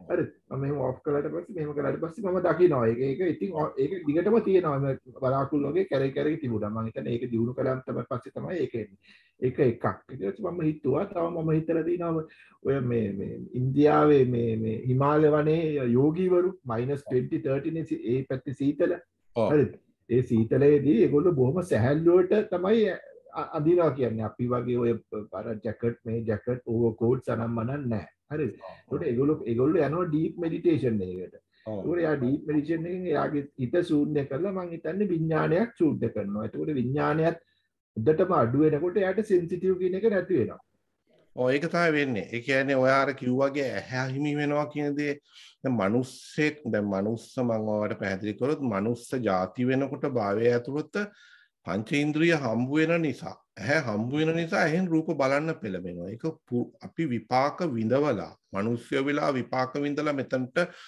මේකට සත්‍යයක් මිනිස්සෙක් අතෑරිය ගමන් ඇහෙන් විඳවන්න සැකසෙනවා. ඒ නිසා ඇහැ අවශ්‍ය වෙන්නේ ඒක. ඇහැ හම්බ වෙච්ච නිසා. වෙන ලෝකයකට ගියොත් රූපාවචර බ්‍රහ්ම ලෝකයකට ගියොත් එතන ඒ භවය තුල ඇහැ හම්බ වෙන්නේ නැහැ. ඒක නිසා එයා රූප බලන්නේ ඇහෙන් නෙමෙයි. ඔය කිව්ව විදියට. එතකොට හිමාලයේ වනයේ දැන් වා සෙන්සිටිව් කිව්වන් දැන් බලන්න අන්ධ කෙනෙක් සම්පූර්ණයෙන්ම අන්ධයි. එයාට පොඩි ශරීරයේ වාටා පවතින පොඩි රශ්මියක් තියෙනවා. ඒ රශ්මියෙන් තමයි එයාට ෆීල් වෙන්නේ. ආ මෙතන ගහක් තියෙනවා. මෙතන පේමන්ට් එක. ඒක තවත් සෙන්සිටිව් කරලා දෙනවා අර ස්ටික් එකෙන්. නමුත් සාමාන්‍යයෙන් එයාට අල්ලලා ඔයා කිව්වගේ රෑට අර අන්ධය වගේ කට්ටියට ඒගොල්ලන්ට හැමට ෆීල් වෙනවා ගතියක්. ඒක දියුණු කරගන්න පුළුවන්. ඒක තමයි ඔය අන්ධ කට්ටිය හැපෙන්නේ නැති කට්ටියට අර උපකරණයකුත් ඒකමයි කරන්නේ. ඒකම කරන්න පුළුවන් හොඳට හිත දියුණු කරගත්ත කෙනෙකුට. ඒක නිසා ඔයා ওই හිමාලයේ අය කිව්වනේ ඒගොල්ලෝ ඉන්නෙත් එහෙම තමයි. ඒගොල්ලොන්ගේ ශාරීරිය සියුම් කරගන්නවා. ශාරීරිය වැඩ කර නැති කරාම ශරීරයට නිහිතල දැනෙන්නේ. විඥාණයට දැනෙන්නේ නැහැ. දැන් ඇහැ ඔබගේ නැති වෙනවා කියන තැනත් එතන ඩේන්ජරස්. ඒ කියන්නේ Tamanට ලැබිච්ච ඇහැ Taman වෙන විදියකට භාවනාවක් කරලා නොදන්න කමක් නිසා ඇහැ නොලැබෙන්න ඕනි කියන තැනකට භාවනාවක් වෙන්න ඕනේ. ඒ කියන්නේ ඇහෙන් බලන්න මට ඇහැ අවශ්‍ය නැහැ. මට මනසින් බලන්න යන්න ඕන කියන මේ භාවනා ක්‍රම තියෙනවා. දැන් අර යෝගී කරන්නේත් ඒකයි. අධික වූ සීතලක Tamanගේ ශරීරයක් අවශ්‍ය නැහැ කියන ඒගොල්ලෝ දන්නව කරන භාවනාව. ඒක කරන විදිය දන්නවා. එතකොට ශරීරයේ සියුම් වුණාන ශරීරයට අර උතුජ ශක්තිය ඒ කියන්නේ ආහාර වලින් වෙන්න අවශ්‍යතාවයක් වෙන්නේ නැහැ. එච්චර ශරීරයේ සියුම්. එහෙම කරාන් පස්සේ ඒගොල්ලෝ අර මනසින් තමයි ඔක්කොම කරන්නේ. මනසින් පරිහරණය කරනවා ඒ කාලෙට. ඊට පස්සේ ශරීරයේ තියෙනවා නම් ආය ශරීරයේ ඔස්සේ ඒ කාලෙට ශරීරයක් පරිහරණය කරනවා. ඒ ටික හරියට තේරුණාද? තවත් ගැටලු තියෙනවද? ඔව් ඒ නෑ ඒක තේරුණා. මම ඒක ගැන තව දවස් කිව්වට පස්සේ ඒක ගැන තව පොඩ්ඩක් හිතුවා. ඊට පස්සේ තව පොඩ්ඩක් මම ඒ ගැන රිසර්ච් කළා YouTube එකේ. also අර කිව්වාගේ රසය ගැනනේ. රසය කියන්නේ දැන් ඔය බ්‍රේන් එකේනේ ඔය රස මේ සිග්නල් තියෙන්නේ. අපේ මූලික රසවල් 6යිනේ තියෙන්නේ. තිත්ත රහ, ඇඹුල් රහ, එතකොට තිත්ත රහ, ඇඹුල් රහ, පැණි රහ, ලුණු රහ, දෙහි රහ, කහට රහ. ඉතින් ඔය ඔක්කොම ඒ රසවල් 6න් තමයි ඔය ඔක්කොම මූලික රසවල් 6න් තමයි අනිත් හැම රසයක්ම එන්නේ. ඒවා මික්ස් වෙලා. මුත් ඒ වගේ මේ හිත දියුණු කරගත්ත යෝගීන් ඒ නිසා අපේ අර බුදුදහම තුල ඔයා කියන වගේ මොලෙන් ක්‍රියා කරන කෙමිකල්ස් ඇදලා ඒවා එකතු වෙලා ඇති වෙන රූප කොටස් කියන ඒවා විස්තරය කියන්නේ මොලේ නැත්තම් ක්ලිනිකලි මැරෙනවානේ. මොලේ නැහැ කියන. එතකොට මොලේ නැත්තම් මැරෙනවා කියන තමයි රසවල් ඔය එන විදියට මොලය තුලින් යම් කිසි කෙමිකල් රියැක්ෂන් එකක් ක්‍රියාකාරීත්වයක් වෙනවා. නමුත් ඒවා ඒ මොලේ ක්‍රියාකාරීත්වය වෙනදී බුදුදහම තුලින් අත වගේ අංගයක් තමයි මොලය කියන්නේ. එතකොට සම්පූර්ණයෙන්ම සිත කතා කරනවාම ඇරෙන්න අර මොලය තුලින් රූප කොටස් වශයෙන් ඇති වෙන ශාරීරික ක්‍රියාකාරීත්වයේ කෙමිකල්ස් එකතු වෙලා ඇති වෙන ක්‍රියාකාරීත්වය පිළිබඳ තියෙන දේශනා අපිට මිස් වෙලා තියෙනවා. ඒ කියන්නේ අපිට හම්බ වෙලා නැහැ. ඒ වගේම එකක් තියෙනවා. එතකොට ඔව් ඒකට මම කියන්න දැනගි. ඉතින් ඒ යෝගීන් දැන් ඒගොල්ලෝ අද දිනු විදිහට මානසිකත්වයේ මෙඩිටේට් කරලා තියෙන. ඒගොල්ලෝ දන්නවා මෙන්න මේ පොයින්ට් එක ටච් කළාම මයින්ඩ් එකේ මට මේ රහ එනවා කියලා. ඒ කියන්නේ කිසිම රහක් මේ ඉවෙන් ගන්න නැතුව, ඉවේ විඥාණයෙන් ගන්න නැතුව අර රහඳුරු කිව්වා වගේ නමුත් මොලෙන් යාට ඒ රහ ගන්න පුළුවන් නේ. ඒ විඳවීම කියන දේ රහ දැන් බලන්න අපිට මං කිව්වා පටලව ගන්න එපා. මොලය හම්බුනහම තමයි මොලය පාවිච්චි කරන්නේ. එතකොට මොලය හම්බුනහම අපි කිව්වොත් ඒ වචනේ නෑ මොලෙන් විඳවන්නේ කියලා මොලේ තියෙනවා නම් එනම් විඳවන්නේ. විඳවීම මොලේ නැතුව කරන්න පුළුවන් අර කට්ටියට විඳවීම. රහ කියනවා නෙමෙයි. ඒක දැන් අපි සමහර මේ මනුෂ්‍ය ලෝකේ විස්තර කරන දේවල් රූපාවචර බ්‍රහ්ම ලෝකයකදී විස්තර කරන්න බෑ. ඒ ආකාරය වෙනස්. ඒගොල්ලොන්ට දැනෙන දැන් රහ කිව්වොත් ඒගොල්ලෝ කියන්නේ ඒගොල්ලන්ට දිවක් නෑනේ. එහෙම කියලා තමයි මිනිස්සුන්ගේ විවාහයේදී කියන්නේ. ඔයාලට තේරෙනවද? ඒ කියන්නේ පොතට ඒක තමයි. ඒ අපි දිවකින් රහ බලන තැන එතනදී බලන රහ හොයන්න ගියොත් එතන දිවවල් හොයන්න ගියොත් වෙනස්. ඒගොල්ලොන්ට මනස තුලින් යම් දේවල් කරන්න පුළුවන්. ඒ කරන දේ අපි ගලප ගන්න බලන්නේ අපිට පේන මනුස්ස ලෝකයේ දිවක් නෑනේ. යාට අරූප යාට කොයිද දිව තියෙන්නේ. ඒක හරි වෙනස්. ඒක නිසා තේරුම් කරන්න. ඒක නිසා මිනිස්සු හැමතිස්සෙම මේ වගේ ධර්ම දේශනාවලට ගැටෙනවා. ඒක නිසා මම පහසු එක වචනයකින් දෙන්නම්. පරිගණකයේ බලන්න අපිට යම්කිසි මේ දවස්වල විද්‍යාත්මකව අදහස් තියෙනවා. අපි පරිගණකයේ ගොඩක් ඉස්සරහින් ඉන්නේ. මනසේ ප්‍රෝග්‍රෑම්ස් වගේක් තියෙනවා. එච්චරයි වෙන්නේ. මනසේ ප්‍රෝග්‍රෑම්ස් තියෙනවා. ඒවා ඇක්ටිව් කරනවා. ඒ කියන්නේ ඒකට කියන්නේ අපි මනසේ තියෙනකොට අර මනසේ මේ කම්පියුටරේ තියන්නේ ඒ වලට සොෆ්ට්වෙයාර් නෙමෙයි කියන්නේ. ඒ ස්ථීර වූ ප්‍රෝග්‍රෑම් වගේක් තියෙනවා. ඒ වගේ දෙයක් තමයි මනසේ තියෙන්නේ. එතකොට ඇහැට ඕන නම් ඒ ප්‍රෝග්‍රෑම් එක ඇක්ටිවේට් කරනවා. මනසින් ඇක්ටිවේට් කරන්නේ ඇහැක් නෑ. කනට ඕන නම් ඒ ප්‍රෝග්‍රෑම් එක ඇක්ටිවේට් කරනවා. දිවට ඕන නම් ඒක ඇක්ටිවේට් කරනවා. එතකොට ගඳ සුවඳ වලට නම් ඒක ඇක්ටිවේට් කරනවා. ඒක නිකන් කර්මය හා බැඳී යන ශක්තියක්. අපි ওই ප්‍රෝග්‍රෑම් එකක් කිව්වේ. අන්න ඒ වගේ ප්‍රෝග්‍රෑම් ටිකක් වගේ තමයි ප්‍රායෝගිකව අද වර්තමාන සමාජයේ තේරෙන විදිහටයි මම මේ වචන පාවිච්චි කරේ. ප්‍රෝග්‍රෑම් නෑ. ඒහක් සමාන ඇක් එහෙන් බලන්න ඕන නම් අර ඒ කොටස ඇක්ටිවේට් කරනවා. ඇක් නෑ හැබැයි මනසින් වෙන්නේ. ඔයාට ඒක තේරෙනවා ඇති මං කිව්ව ටික. ඒක තමයි කියන්නේ කර්මය සහ මේ විඥානයේ යම්කිසි ශක්තියක් නේ. කර්මය සහ විඥානයේ තියෙන ශක්තියක් නිසා ඒ කර්මය කියන ශක්තියක් ඒක කර්ම විඳවන ශක්තියක් ඒක වෙනස් කරව ගන්න පුළුවන්. ඒකයි ඔය කර්මය පිළිබඳ ශක්තිය වෙනස් කරන නිසා ඒගොල්ලන්ට කර්මය වෙනස් කරන්න පුළුවන් නිසා ඒගොල්ලෝ අවුරුදු 10 ගණන් ජීවත් වෙන්නේ. ඒක ඒගොල්ලෝ දන්නවා කරන විදිය. එතකොට මේ විඥානයයි කර්මයයි එකතු වෙලා එන දේ එක ශක්තියක්. අපි කියන අපිට බාහිර ලෝකේ පැහැදිලි කරන්න ඕන නම් ආලෝකය වගේ දෙයක් තමයි උපකාරය. නමුත් ඒ ආලෝකෙම නෙමෙයි ශක්තිය. ඒ ශක්තිය අර විද්‍යාත්මක ආලෝකයේ ඇටියට උපකාර කරගන්නවා. මේක ශක්තියක් අපිට ගෝචර වෙන්නේ ශක්තියක්. කොච්චර ශක්තිය තියෙනවද අපිට අල්ලගන්න බැහැ. හරි. ওই චිත්ත ශක්තිය කියන දේ අපිට ගෝචර වෙන්නේ නැති ශක්තියක්. ඒක යම්කිසි දැනුම් යම්කිසි නුවණකින් දැකගත යුතුයි ඒ ශක්තිය. ඔය අර අපිට ගෝචර නොවෙනවා කියලා කිව්වේ සාමාන්‍ය විවහාරයේ කෙනෙකුට ඒක ගෝචර වෙන්නේ නැති ශක්තියක්. සිත කියන්නේ ශක්තියක්. ඒ ශක්තිය කිව්ව ගමන් තාප ශක්තිය ආලෝක ශක්තිය කියලා ගන්න නරකයි. ඒ තාප ශක්තිය ආලෝක ශක්තිය උපකාර වෙනවා චිත්ත ශක්තිය වර්තමාන විද්‍යාත්මක සමාජයට තේරුම් කරවන්න. මම අර සොෆ්ට්වෙයාර් එකක් කිව්වේ ඒකේ මට නම එන්නේ නැහැ. permanently resided කියලා ඉන්නේ. permanently resided in the computer. ඒකට කියනවා malware නෙමෙයි. ඒකට software එකක් නැත්තම් කම්පියුටරේ run වෙන්නේ නැහැ. ඒක memory එකේ කොටසකට රැඳිලාම තියෙනවා. එතකොට එයා ඒක මනස ඒ වගේ තමයි. එතකොට ඇහැ පේනකොට ඇස් නෑ. මනසින් දකිනකොට ඒක ඇක්ටිවේට් කරනවා. ඒක ඇක්ටිවේට් කරන අර මැරිලා උඩ ගිහින් කරනවා කිව්වෙත් ඔය කතන්දරය තමයි. මැරිලා උඩ ගියාම ඒ කොටස ඇක්ටිවේට් කරගෙන බලාගෙන ඉන්නවා. බලාගෙන ඉන්නකොට කොහොමද පේන්නේ? අර අපි සාමාන්‍ය විවහාරයේ කිව්වා වගේ ඇහැ වහගෙන ඉන්නකොට අපි දැක්කලා ඇස් වැස්සුවට පස්සේ බාහිර පේනවනේ අපිට මේ රතු පාට ටීවී එක තිබ්බා. ඒ ඔක්කොම හැබැයි ඇස් වහලා. අන්න ඒ වගේ දැක්මක් එයාට තියෙනවා. ඒ නිසා එයා උඩ ඉඳලා බලනවා ලේ රතු පාට මට ලේ ගියා ගොඩක්. මාව මෙහෙම ඉස්සුවා. දැන් එයා කොහින්ද දැක්කේ? එයාට ඇස් නෑ එතන. එයා මෙතන මැරිලම වගේ තමයි. එතන මැරිලා. ඒක තමයි ඔය සමහර ඔපරේෂන් කරන කට්ටිය ක්ලිනිකලි ඩෙඩ් නේ කියලා අනේ ආය මේ ශරීරයට තණ්හාව තියෙන නිසා තණ්හා උපාදානිය තියාගෙන තමයි එයා ඉන්නේ එතනත්. තණ්හාව තියාගෙන ඉන්නවා. ආසන්නම දේ තණ්හාව යට කරන්න පුළුවන් මේ අතහැරිච්ච ශරීරයට. සමහරලාට එයා ආයෙ එනවා තණ්හා කරගෙන ශරීරය අල්ල ගන්නවා. නැත්තම් එයා ආයෙ උඩ කැරකි තණ්හා උපාදානයෙන් ඉන්නවා. එයාට ඒකින්ද එයා බල්ලොන්ගේ ඇඟවල් වලට රිංගන්න බැලුවා මේ බෝගස් යට අම්මලාගේ ළඟ බැලුවා බැරිම තැන බැල්ලියෙක්ගේ ඇඟට රිංගුවා ඔය කතා ගොඩාක් කියන්නේ භවයේ මිනිස්සෙක් වුණාට පස්සේනේ මිනිස්සෙක් වුණාට පස්සේ ඒවා යාට මතක ශක්තියකින් ඇදලා ගන්න පුළුවන් ඒ කියන්නේ දැන් දැකලා නෙමෙයි එදා දැක්කපු දේ යාට මේ භව ඒ කියන්නේ මේ චිත්තේ යන චිත්ත ධාරාව තුළ යාට ඇදලා ගන්න මතක් කරලා සකසලා දුන්නාම ඇදිලා එනවා සකසලා දුන්නාම ඇදිලා එන්නේ සැකසීමක් આવොත් යාට දන්නවා මෙතනින් ආවේ කියලා. අපි මේ සිත කියන්නේ සැකසීමක්. සිත කියන්නේ සැකසීමක්. ස්ථීර වශයෙන්ම අල්ලගෙන යන දෙයක් නෙමෙයි. ඒක නිසා ඔය සිතේ පිළිබඳ කතා කරනකොට වැහැදිලි වූ වචන දෙකක් තියෙනවා. සම්ප්‍රයුක්තයි විප්‍රයුක්තයි කියලා. සම්ප්‍රයුක්තයි විප්‍රයුක්තයි කියන වචනේ.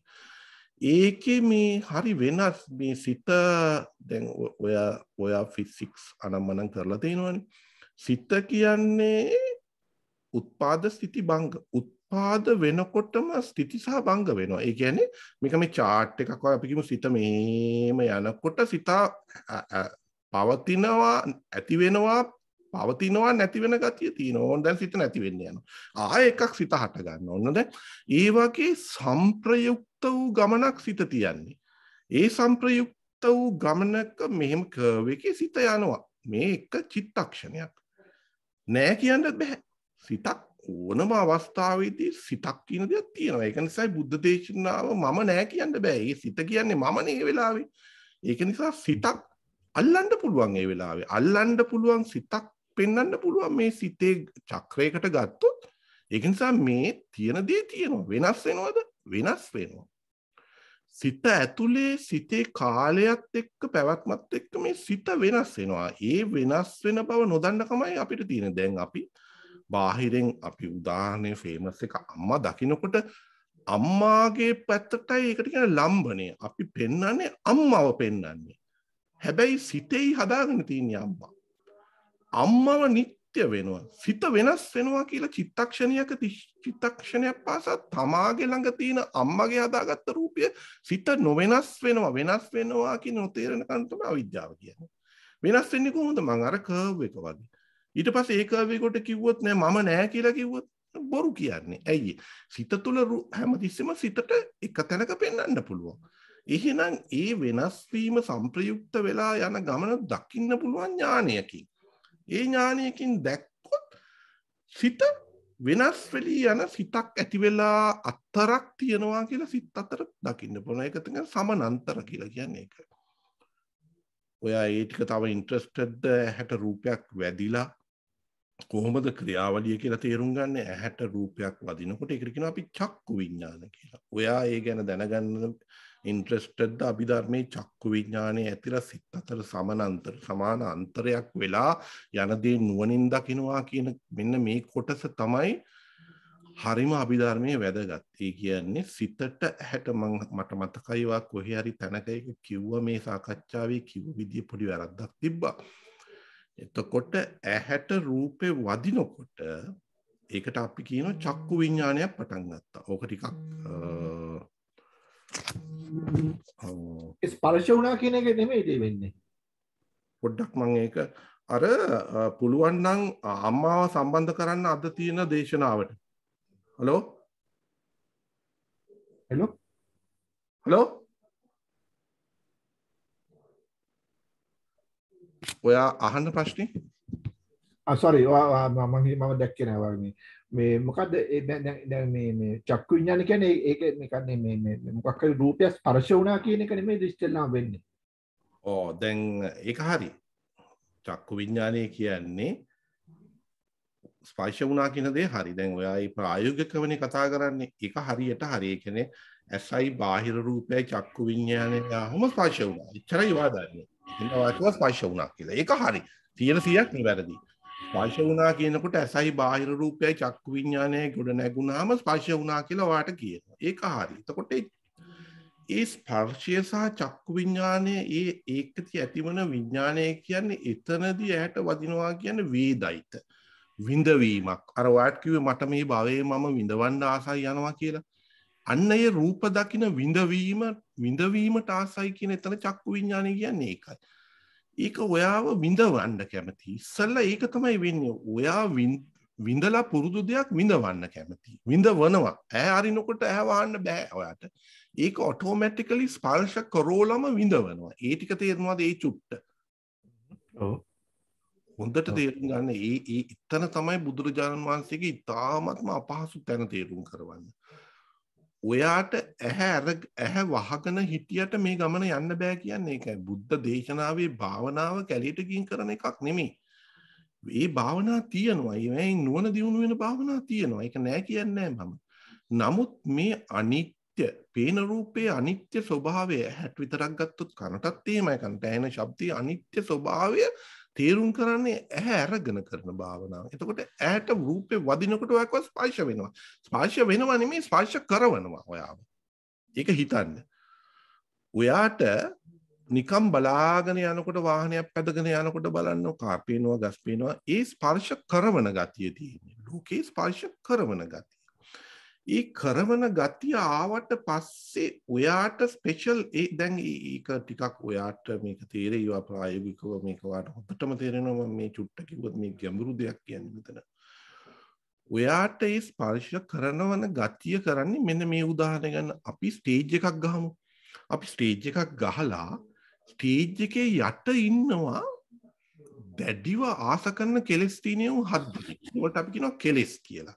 ඌ ඉන්නේ මේ මියුසිකල් ෂෝ එකේ ස්ටේජ් එකේ යට. හරි?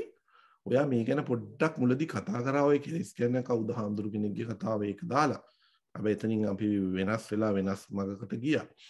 ඒ ස්ටේජ් එකේ යට ඉන්නවා අනුසය කියන කෙලස් ಜಾති තියාගෙන 7ක් තියෙනවා. එයාට තියෙනවා කාම. ඒ කියන්නේ කාමයට අනුසය තියෙනවා. කාමය කිව්වේ පංචකාමයේ ඇහෙන් රූප බලන්න ඒ එක කොටසක්. එතකොට තව එකක් තියෙනවා පටිඝානුසය. පටිඝ කියන්නේ කේන්ති යන අනුසය ගතිය. ඌ ඉන්නේ ස්ටේජ් එක යට හැංගිලා. ඊට පස්සේ දැන් බලන්න කාමය කියන්නේ පංචකාමයට ආස කරන ගතිය යට හැංගිලා තියෙන්නේ. හරි? ඒ ටික මම පැහැදිලි කරන ස්ටේජ් එකේ යට ඉන්නවා. කේන්ති යන දැඩිව කේන්ති යන ගතිය අනුසය හැටියටත් එයාට හැංගිලා ඉන්නේ. දෘෂ්ටි වශයෙන් දිට්ඨි අනුසය. වේ ලෝකයේ සත්‍ය වශයෙන් දැකිය යුතු දේවල් සත්‍ය වශයෙන් දකින්න නැති හුරුවක් තියෙනවා. ඒකට කියනවා දිට්ඨි අනුසය. හරි ඊට පස්සේ විචිකිච්ඡානුසය. විචිකිච්ඡානුසය කියන්නේ අපිට මේ පටිච්ච සමුප්පාද ක්‍රියාවලියක් නෙමේ සිත කියලා නොතේරෙන්නේ නැතුව මගේ කියලා අල්ලනවා මම කියලා අල්ලනවා මගේ අම්මා මට ගැහුවා කිය අර විචිකිච්ඡාවෙන් ආත්මයක් කියලා මම අල්ලගන්න ගැතිය පටිච්ච සමුප්පාදේ තේරෙන්නේ. එතකොට අපි කියන විචිකිච්ඡානු. ඊට පස්සේ තියෙනවා අපිට මානය තියෙනවා මානානුසය. මානානුසය. එතකොට මාන කරන ගතිය තියෙනවා. එතකොට අපිට තියෙන තව අවිද්‍යාව කියලා අනුසය. එතකොට අවිද්‍යාව කියන්නේ නොදන්නකම. ඕකේ වැදගත්. ඔන්න ඔය ආකාරයට 7ක් තියෙනවා අනුසය වශයෙන් සංගදිලා. ඒක ඉතින් ආශ්‍රව ස්වරූපයෙන් පැහැදිලි කරන්නේත් ඒකයි. එතකොට ඔගේ වැදගත්ම දේ මේ අවිද්‍යාව. අර ඔයා ඉස්සල්ලා කිව්වා වගේ අවිද්‍යාව කිව්වේ අවිද්‍යාව. මේ අවිද්‍යාව කියන අනුසය තමයි ලීඩර්.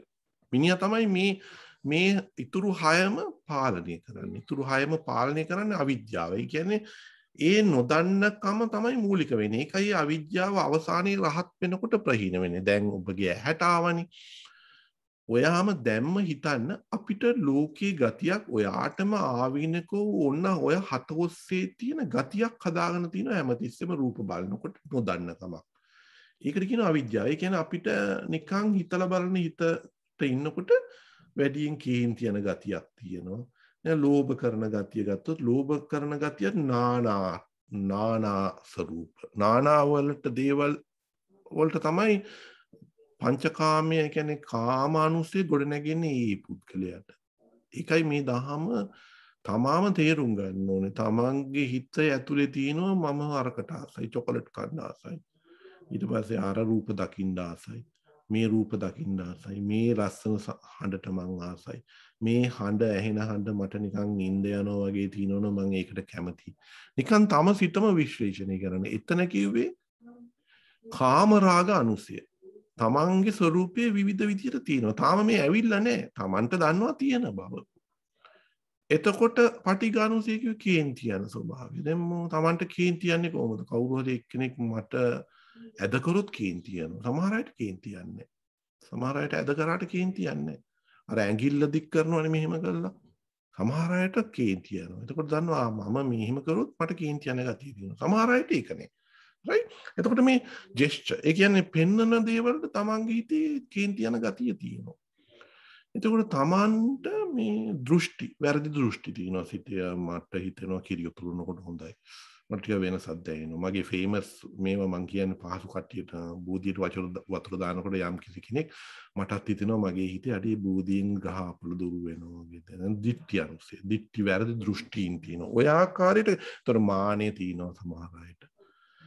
තමාට මේ දැන් සිතක් ඇති වුණේ නෑ මේවා මේ අර ස්ටේජ් එකේ යට හැංගිලා ඉන්නේ තමන්ගේ සිත තමන් විශ්ලේෂණය කරනවා මට තියෙනවා මානෙ මට විවිධ තැන්වලදී මට එනවා මානෙ මට ලොකුකම ඕනේ මගේ උගත්කම පෙන්නලා මං Facebook එකේ දාන්න කැමතියි මං ඇසෝෂියේට් කරන කට්ටිය මේ වගේ කට්ටිය කියලා පෙන්වන්න කැමතියි මානෙනේ ඒකට එතකොට තම තමාම දැනගන්නවා තම තමාගේ සිත තුළ තියෙන මානෙ. ඒව දැන් ඉන්නේ ස්ටේජ් එකේ යට හැංගිලා හිත ඇතුලේ හැංගිලා තියෙන. තාම එළියට ආවේ නැහැ. මොකද ඒක සකස් වෙනකොටයි අවිද්‍යාව අරගෙන ගෙනලා දෙන්නේ. සිත හැදෙන්නේ අවිද්‍යාව නිසා. කේන්ති යන සිතක් කියලා අරලා දෙනවා විටින් විට අවස්ථාවෙන් අවස්ථාවට ස්ටේජ් එකේ යට හැංගිලා තියෙන්නේ. එතකොට දැන් මං කිව්වේ දැන් මං හිතනවා මං කිව්ව ටික තේරුණාද වට ඒ ටික?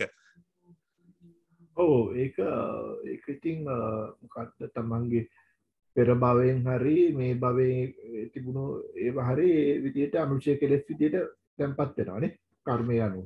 ඔව් මේක පොඩ්ඩක් බයිනවා. ඔයා කිව්ව දේ හරි පොඩ්ඩක් ඉන්න.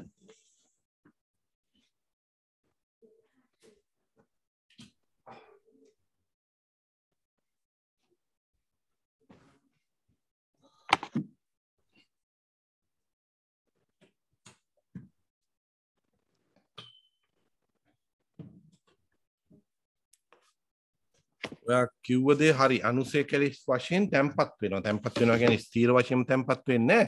අපි ඒවා හුරුවක් පුරුද්දක් හැටියට කරගන්නවා සැකසුනහම උඩට එන්න. කර්මය. කරපු දේවල් නිසායි විඳවන්න. කර්මය කියන මාතෘකාවට ආවා. ඔයා කිව්ව දේ හරි. ඔයා මේ ප්‍රායෝගිකව කියන වචන බොහෝ නිවැරදි. එතකොට කර්මය. එතකොට කර්මය තුලදී කර්මය දැන් මම ඇහැට පේන්න ගත්තේ රූපයක්නේ. එතකොට අපි ඇතුළෙත් ඔයවා කරලා වැරදි දේවල් කරලා වැරදි පැත්තට අවිද්‍යාව තවදුරටත් පෝෂණය කරලා තියෙනවා. අතීතයේ ඉඳලම කරගෙන එනවා. මේ භවෙදිත් කරපුවා විතරක් නෙමෙයි හුරුවක් ඇටියට අපි කර එනවා. මේ විදිහට සැකසුනහම මෙහෙම කරනවා. වැරදි කිව්වා තමයි කරන්න පුරුදු වෙලා තියෙන්නේ. ඒ වලට තමයි ඔය අම්මා ආකාරයෙන් කියන්නේ අකුසල් කියලා. එතකොට කර්මය කියන්නේ ඒක තමයි කර්මය. අතීතයේ ඒකට කියනවා අපුඤ්ඤාභි සංඛාර කරලා. වැරදි වැඩ කරලා. වැරදි කර්ම කරලා අතීතේ කරලා තියෙනවා වැරදි දේවල් හොඳ දේවලුත් කරලා තියෙනවා එතකොට ඒ කරපු දේවල් උඩට මතුවෙන අවස්ථාවක් එනකොට ඒකට කියනවා විඳවනවා අපි විඳවන්න යනකොට ඊව මතුවෙලා එනවා කොහේද ඒව සැඟවිලා කරපු දේවල් මතක් කරලා තියෙන්නේ අර සැකසෙනකොට අවිද්‍යාව කියන තැන ස්ටොක් ෆයිල් එක හදාගෙන තියෙන අවිද්‍යාව කියලා ඒක අප්ඩේට් කරගන්නවා අපි කියමු අතීතේ කරා කියලා වැරදි වැඩක් කේන්ති ගියා කියලා කේන්ති ගියාම ඒක අප්ඩේට් කරගන්නවා. ඒකට කියනවා ඒක අනුසය. ඒ කියන්නේ සිත ඇතුලේ මම මේ ප්‍රායෝගික කෙනෙකුට තේරෙන විදිහට කියන්නේ. අරගෙන යනවා කියන අදහස නෙමෙයි ගන්න එපා ඒක. නමුත් ඒක ප්‍රගුණ කරනවා. මේ පටිඝානුසය ප්‍රගුණ කරනවා. කේන්ති හැමතිස්සෙම යනවා නම් එයා පටිඝානුසය ප්‍රගුණ කරලා පටිඝය දාගන්නවා. පටිඝය දාගන්නකොටම පටිඝය විතරක් නෙමෙයි අප්ඩේට් කරගන්නේ අනුසය. අවිද්‍යානුසයත් අප්ඩේට් කරගන්නවා. එතකොට තැන් දෙකදී අප්ඩේට් වෙනවා.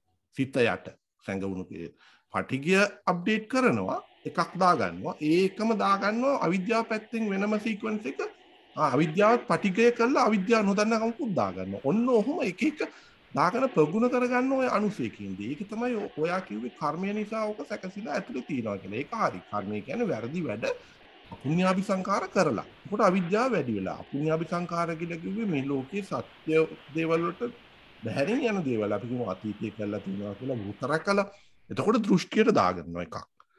ඒ දෘෂ්ටියට දාගන්න තරම අවිද්‍යාවටත් දාගන්නවා එකක්. දෘෂ්ටිය ගලවලා යනකොට අවිද්‍යාවේ කොටස අයින් වෙනවා සෝතාපන්න වෙනකොට. දෘෂ්ටි කොටස දෘෂ්ටි අනුසය යනවා. නමුත් මම මේ කියන්නේ ලෞකික සාමාන්‍ය කෙනෙකුට ඒක අප්ඩේට් කරගන්නවා. එතකොට ඒ ටික කර්මය නිසා ඇවිල්ලා සිතයට හැංගිලා තියෙනවා. ඔයා ඒ කිව්වට හරියටම හරි. එතකොට කර්මයක් නිසා කරලා පුරුදු නිසා විඳවලා පුරුදු නිසා විඳවන්න පුරුදු වෙලා තියෙනවා. එකම දේ අපිමයි කරන්නේ. අපිමයි කර්ම කරන්නේ විඳවලා පුරුදු නිසා විඳවන්න කැමති. ඒකම තමයි වෙන්නේ. දැන් විඳවන්න කියන කර්මය කියන්නේ මොකද්ද? දැන් ඇහැට රූප පේන්නේ කොහොමද? දැන් ඇහැට පෙනෙන රූප කොටස් දෙකකින් එකක් අහේතුක රූපම තමයි ඇහැට පේන්නේ. ඒ කියන්නේ කිසි හේතුවක් අවශ්‍ය නැහැනේ රූපයක් පේන්න ඇහැට. එතකොට අපි කියනවා ඒවට අහේතුක කුසල් කියනවා අහේතුක අකුසල්. දැන් කුසල් අකුසල් කියන දේ කතා කරන්න බෑ සිතට ගියේ නැත්තම්. තාම රූපයක් දැක්ක විතරයි. නිකන් රූපයක් පේනවා. ඒ රූපය සිතට ගිහින් මොන හරි කුසලයක් හරි අකුසලයක් හරි හැදුවාම තමයි අපි පස්සට ඇවිල්ලා ආපස්සට ඇවිල්ලා කියන්නේ අර ඇහෙන් දැකපු රූපේ කුසලයක් නේ කියන. එතකොට කියන අහේතුක කුසල් විපාක සිතක් කියලා. විඥානේ. එහෙම නැත්තම් අහේතුක කුසල විපාක සිතක්. අහේතුකයි හේතුවක් නැතුව. ඒ අහේතුකයි කුසල් කියලා ඩිෆයින් කරන්නේ කුසලයක් ඔස්සේ ඒ පාත් එකේ ගියොත් විතරයි. පාත් එකේ ගියොත් විතරයි. එතකොට නිකන් ඇහැට පේන්නේ නිකන් රූප පේන්නේ. ඒකට අපි කියන විඥානය කියලා. එතනදී බ්‍රෑන්ඩ් කරන්න බෑ කුසල විඥාන අහේතුක කුසල්ද මේ විපාකය ඒ විපාක විඥානයක් එතනට වෙන්නේ ඒක අහේතුක කුසලයක්ද කියලා. එතකොට මේ වචන ඔයාට වැඩක් වෙන්නේ නෑ. ඔයාට ඇහැට රූපයක් පේනකොට මොකද්ද දන්නවද වෙන්නේ කියන ක්‍රියාවලිය තේරුම් ගන්න. මන්ට ඒකයි අවශ්‍ය. ඔයා වගේ කෙනෙකුට සාමාන්‍ය කෙනෙකුටත් මේක තමයි වැදගත්. එතකොට මේ අහේතුකද කියන කතාව ඕ වැඩක් නෑ. එතකොට මේ ක්‍රියාවලියක් තේරුම් ගන්න. ඇහැට රූපේ දකිනකොට මොකද වෙන්නේ? ස්පර්ශ වුණා කිව්වනේ. ස්පර්ශ වෙනවා. ස්පර්ශ වුණා නෙමෙයි ස්පර්ශ කෙරෙව්වා. හොඳට මේක භාවනාවක් හැටියට කරපු කෙනෙකුට තේරෙන්න ගන්න. ස්පර්ශ කෙරෙව්වා. ස්පර්ශ කෙරෙව්ව ගමන් පොදුවේ අර මේ ස්ටේජ් එක යට සැඟවිලා ඉන්නේ උන් හැම තිස්සෙම බලාගෙන ඉන්නේ උඩට එන්න. එතකොට ඇහැට රූප වදිනකොට ඒගොල්ලෝ ඉස්සරහට එනවා. ඔයා පුරුදු කරගත්තේ ඇහි රූප ලස්සන රූප ස්පෙસિෆික් නානත්වතාවයකින් රූප බලන්න. ඔයාටම ආවෙන්නේ කෝ එක ඉස්සෙල්ලා එන්න බලනවා. ටග්ගල බලනවා මට ඇවිල්ලා මේ ඇහෙන් පෙනෙන රූපේ මට කැමති කරන ආස කරන මට ප්‍රිය දෙයක්ද මට මනාප දෙයක්ද කියලා බලනවා ඉස්සෙල්ලා ඇහැට පේන දේ. ඒක ඔටෝමැටිකලි වෙනවා. එයාට කැමති නම් එයා ඒ රූපය අල්ල ගන්නවා ටක් ගාලා. අල්ලගෙන ගිහින් ඒ අල්ලගන්නේ අවිද්‍යාවෙන් තමයි මේ වැඩේ කරන්නේ. අවිද්‍යාවයි කාමයේ පිළිබඳ අනුසයයි දෙක එකතු වෙලා. එතකොට කාමයේ කියන්නේ ඇහෙන් බලන පංචකාමයේ ඇහෙන් එකක් ආව මට කැමති පැරාමීටර්ස් ටික සෙට් වුණා මම ඒකට ඇලිලා යනවා. එතකොට ලස්සන ගැහණු කෙනෙක් දැක්කාම මගේ මේ භාර්යාව කොටට ගන්න පුළුවන් කින්දේ හොය තමයි ආ ඉන්නේ. එයාට ඒ ගතිය තියෙනවා නම් මේ ගෑනු අය දකින්න බලාගෙන ඉන්නේ යාට ලස්සන එයාගේ පැරාමීටර්ස් වලට හරියනවාද කියලා. එයා ඒව උඩට තියාගෙන ඉන්නේ ඇස් වලින් රූප බලනකොට ගෑනු දිහා බලනකොට. අනිත් පිරිමි ගෑනු කට්ටිය පිරිමි දිහා බලනකොටත් ඒගොල්ලෝ හදාගත්ත තියලා දෙන කට්ස් තියෙනවාද මගේ මිනිස්සයාට මම බඳින්න ඉන්න එක්කරාට ඒව හදාගෙන ඉන්නවා මෙයාගේ කොහොමද එයා කොණ්ඩේ ලස්සනට තියනවද මේ කර්ලි හෙයා කෙනෙක් තමයි කියලා එයාගේ හිතේ හදාගෙන හිටියා පිරිමි කෙනෙක් දිහා බලනකොටම එයාගේ අර පැරාමීටර්ස් ටික තමයි ඉස්සෙල්ලා ඉන්නේ. එහෙම නැත්නම් පිරිමි දකින්න බුදුරජාණන් වහන්සේගේ බුදු දේශනාව කියන්නේ මේ දකින්න විතරයි. ඉතින් යාට තමන්ගේ පැරාමීටර්ස් ටික අර ස්ටේජ් එකේ යට හැංගිලා ඉන්න එක්කනාගේ අවුස්සලා ගත්තොත් නොදන්නකම තියෙනවා. එතකොට රූපයක් තමන්ට දැක්කහම ඒකට අපි කියනවා චක්කු විඥාන කියලා. අපි කැටගරයිස් කරන්න කියන්නේ ස්පර්ශ වුණා චක්කු විඥාන විපාකයි. විපාක සිත් වලට කිසි දෙයක් කරවන්න බෑ. හැබැයි එයාට කරවන්න පුළුවන් ඔයාගේ අර ස්ටේජ් එකේ යට හැංගිලා තියෙන කෙලෙස් ටික උඩට මතු කරලා ගන්න පුළුවන් එයාට. ඒක මේ ඇක්ටිවේට් කරවන්න. ඇක්ටිවේට් වෙනවා නෙමෙයි. තාම මනසින් ඇක්ටිවේට් උනේ නෑ. පෙනෙනකොට ඌ රෙඩි වෙනවා. හොඳ ලස්සන බොයි. මට බඳින්න කියන නිකන් ගතිය අර ප්‍රත්‍ය කියලා සිත ගොඩ නැගෙන අවටින් එන ටිකෙන් සකස් කරලා උඩට අරගෙන ඉන්නවා දැන්. ඔන්න ඔය සිත් උතනින් හැදෙනවා චක්කු විඥානේ. අපි එතනින් පටන් ගත්තොත් ඒක චිත්ත වීති කියන්නේ එච්චර ලොකු ඒවා ඔබට කියන්නේ කිව්වොත් ප්‍රායෝගිකව පැටලෙනවා. එතකොට ඇහෙන් දැක්කට පස්සේ මනසට අල්ල ගන්නවා විශේෂයෙන්ම ඇහෙන් දැක්කදී මනසින් යනවා. එතකොට මනසත් තාම විපාකයි. මේ හැමතැනම කර්මය බලපානවා. අර ඔයා කිව්වාගේ කර්මානුරූපව පුරුදු කරලා තියෙන දේ බලපානවා. ඒකත් එක්ක එකතු වෙලා තමයි අර ස්ටේජ් එක යට අනුසය වශයෙන් තියෙන කෙලෙස් ටික උඩට එන්නේ. දැන් ආයට වදිනවා. මනසටත් ගිහින් තව සිත් දෙකක් විතර වදිනවා. සම්පටිච්චන සම්තිරණ කියලා වචන වලින් තියෙන ඒ සිත් වලදිත් කරන්නේ ඒ රූපය පිළිගැනීමක් කරනවා. ඇතුලේ ක්‍රියාවලිය මම මේ කියන්නේ. ඇත්තටම ඔබටත් මේක කරලා බලන්න පුළුවන් හොඳට. ඇහැට දැක්කහම ඒ ක්‍රියාවලියක් ඇතුලින් යනවා. දැන් තමන් ඒක ඇහැට හිමින් තියාගෙන ඉන්නවා. ඇහැ දිහා බලාගෙන අපි කියමු තමන් කැමති දෙයක් හොඳ බලාගෙන ඉන්න. හොඳ කැමති රූපයක් අරගෙන ගෙදර තියෙන පින්තූරයක් හරි කමන්නේ. තමන් ආස කරන පින්තූරයක් අරන් බලනොත් ඇහැට ස්පර්ශ වෙනවා. පින්තූරේ නම් බොරුයි කියලා හිතේ ඇතුලින් කියන මුලාව කියලා ඇත්තම රූපයක් අරගෙන බලන්න පුළුවන් නම් තමයි හොඳ. ඇත්තම රූපයක් දෙන අපි කියමු බීච් එකකට ගියා කියලා පිටිම කෙනෙක් හරි ගෑනු කෙනෙක්ගේ රූපයක් තමන් බලාගෙන ඉන්න හරියට.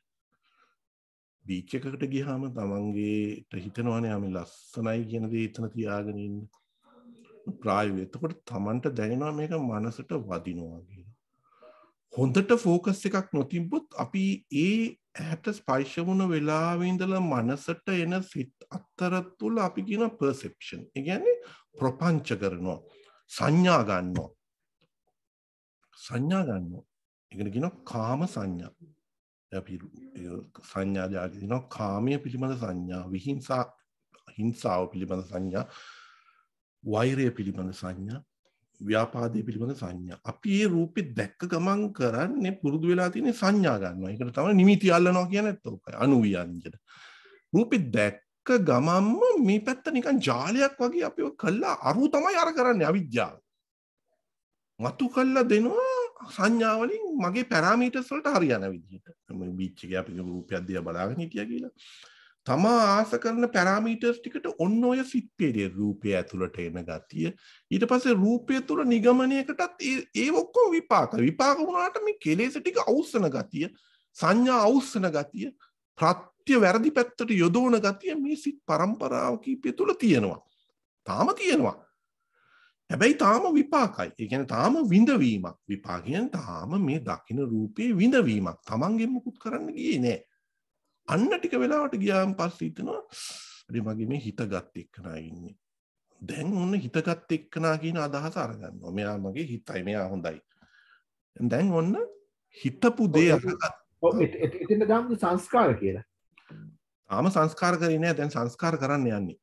තාම උන්නේ නෑ. හරියට. ඕකට කියන්නේ ඒ සිතට කියන්නේ වෝතපන. වෝතපන සාමාන්‍ය සිතේදී එතන ක්‍රියාසිතක් කියන. ඒ කියන්නේ තමන් ගන්න ඩිසිෂන් එක. මෙයා මට හොඳයි මෙයා කියලා හිතෙනවා. මෙයා මට හොඳයි කියන තැනට එනකොටත් තීරණය අරන් ඉවරයි මට හොඳයි කියන තැනට සංස්කාර කරන්න යන්නේ අපුණ්‍ය අපි සංස්කාර.